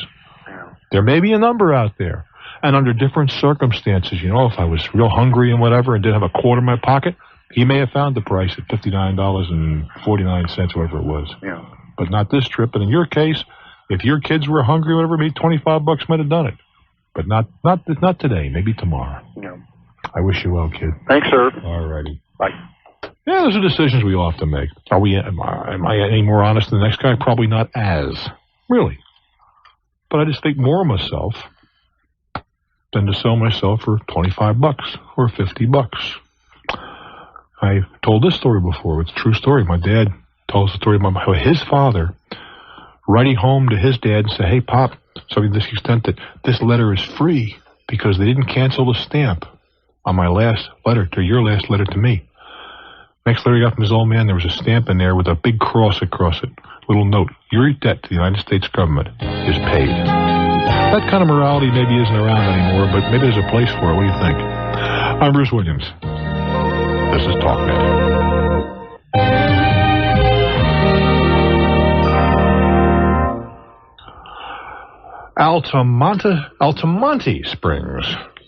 Altamont Springs. Well, we're close. Florida. Hi. Hi. Hello, Bruce. Hello Enjoy there. your program. Thank you. My problem is I have an in-ground pool. All right. That's a problem? It is. It's a problem a lot of people like to have. Yes. Well, I have a leak somewhere, and I just can't seem to find it. What's the pool made out of? It's a concrete pool. Gunite? Gunite, yes. All right. How big a pool? It's 15 by 30. All right. Go ahead. How rapid a leak do you have? Well, I lose about 2 inches of water a day. All right. Let the pool just go. Let it leak. Yes. When it stops leaking, unless it's in the dead bottom of the pool, Yes. The leak is going to be somewhere in that perimeter, right above the surface of the water. I see. So suppose it goes down 8 inches, and then it stops. Yes. You look right around the top of that water, someplace around the edge of the pool. That's where your leak is. That's the quickest way that I know without, getting all crazy. There's other things you can do. You can stop filtering and you can stop filtering and then add. You could use a chlorine that has a residual in it, so that the bottom gets coated with that stuff. All right. Yes, sir. And where the leak is, you're going to see it disturbed. I see. Well, I tried this product called Fix-A-Leak. That's something that's like a radiator leak. When you put it in, it's supposed to go through and coagulate. Yeah, well, I tried it. The pool now has been running for 2 days, and Well, first of all, do you know if you got a leak in the pool, or do you know if you have a leak in the lines, or do you know the difference? I don't know where it's coming from. I can't see any... Well, no, wait a while. Yes. I asked you a very simple question. Yes. Do you perhaps... you may have a leak not in the pool, but in one of the filter lines. Well, no, I don't see any water coming. You don't have to see it if the lines are underground. No, well, I wouldn't be able to, tell. But there is a way to tell. Yes, sir. How's that? You just have to start isolating. First thing you do is you buy those rubber expansion plugs. And you plug up each. You have an intake line. You probably have a skimmer line, and you have a couple of return. At least one, probably this pool that small, just one return line. All right. Yes, sir. You plug those up. I see. Now, if the water doesn't drop, you don't have a leak in the pool. You got a leak in the filter system someplace. I see. Which is a very distinct possibility. Yes. If it does continue to drop, we've eliminated that problem, that possibility, haven't we? Yes. And then we take a look and let it drop. You won't use the pool for a while. Wherever it stops, that's where your leak is. I see. Now, if it's way at the bottom, you may be around for a while because as the pressure gets less, it's not going to leak as quickly. I see. But the first thing to determine is if the leak is in the pool or in the filter system. And it's just as likely to be in the filter system. How old is your pool? It's 18 years old. Right. It's got plastic pipe? Yes, it's got the PVC pipe. Yeah, there's a lot of, the settling that could crack. There's a lot of things. A joint could go. Yes. And ordinarily, it's a whole lot easier just to replace the entire line rather than look for the leak. I see. But first, you got to isolate. And that's 2 ways you can isolate. I see. Oh, okay, I'll try that. Go get them. All right, thank you very much. I do wish you well. I'm Bruce Williams. Stick around for more. This is Talknet. BB, Arkansas. Hey, BB, it's Baby or something. Or Baby, you're the baby from BB? Well, I don't know. Anyway, what's happening, sweetheart? Hi. Thanks for taking my call, and I sure hope you can help me. I will do my best. We purchased a building permit from the city of BB. All right. And contracted with a company to build a storage building. Okay. I assume when you buy a permit, you've met all the building code requirements in terms of zoning and side yards, and you had to give a little sketch saying where you're going to put this little monster and so forth? Right. Okay. And we paid the fee, and in fact, I went to the city to ask if there were some requirements that I would be needing to take to the contracting people. And? This was purchased. The building permit. And now, I will preface this with the day that the building permit was purchased, the inspector made the statement to us as we were leaving, I hope no one protest or contest this. And I thought what's that all about? What do you mean protests or contests? I did not understand why he said that at the time. That way, see, if you were applying for a variance or something, I'd understand that. Or going before the planning board, but you're not doing any of those things. Right. It's an R1. That doesn't tell me anything. It's a zone 1, top rating. It's a residential area. In fact, it's the top rating in our small city of 3,000. Okay. And after we had purchased this building permit and went to the company and bought the building, paid $3,000 down, agreed to pay $10,000 when the steel building was delivered to be constructed. It was a custom-made building. And then we went to the bank and borrowed some money in preparation for this $10,000 payment. Mm-hmm. And the company came out and built the concrete pad. This was a 40 by 50 steel storage building, and it was not commercial in any stretch of What are you doing with a 40 by 50 foot building in a residential zone? Well, it didn't. Now, this is on a piece of acreage. It's prime acreage, 1.79. Well, why are you doing that, though? To put our 3 vehicles in. 2,000 square feet to put in 3 cars? 3 cars and our and your airplane? Lawnmower and our rototillers. That's a huge building. Well, my husband and son custom made it. I mean, drew it, what they needed for the amount. I mean, 50, that's a warehouse, 50 by 40. Well, all right, so what happened anyway? You want this? I don't care. If it's zoned for that and it's okay, go for it. Who knows? You may get an airplane you want to keep out there someday. This definitely was at the time that we showed on the drawing. Okay, so where are we going with this? After the people came out and built the concrete pad in preparation for this building to be delivered, the inspector came out and canceled the building permit. On what basis? He said he had 2 complaints, and I asked what the complaints were. He showed me one of the complaints, but when I looked in the zone, I have a copy. What was the complaint? The complaint, it was not the one that was listed on the complaint form, was not listed. What was the complaint? The complaint was no off-street parking. That was one complaint. Yeah. But the complaint that was listed on the form that stopped the building permit, there was no such section or article in the ordinance. Do you have a lawyer? Yeah, I sure do. What'd your lawyer say? My lawyer has taken this to federal court on discrimination in 1983 discrimination. Well, discrimination on what? This was a political action. When this property was purchased for less than $20,000, and we have been offered up to $50,000 to some certain people want this property. Mm-hmm. This has been to federal court. So where are we now? Right now, we have just been ejected from circuit court. What do you mean ejected? They wouldn't hear the case, or you got beat? We have never had our day in court. The circuit judge, the city attorney who made up the order as a result of it having gone through circuit court, it appeared when he made the order, and we appealed it. It went to the appeals court, and it was promoted or elevated to Supreme Court. Elevated, yeah. It went to Supreme Court. And they sent it back.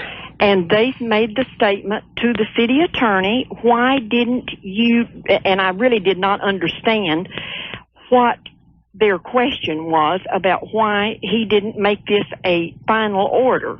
Well, but without regard to all this, your attorney is going through the various processes here. Not much more can be done.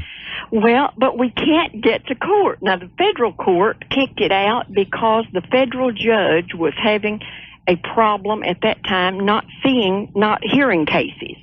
He was upset because a Republican judge got an appointment. Well, no, wait a while. There's no point in getting involved in that. Unfortunately, you're going to have to suffer through the legal system, which is not always even-handed or fair. This has been 5 years. You're kidding me. October of 85.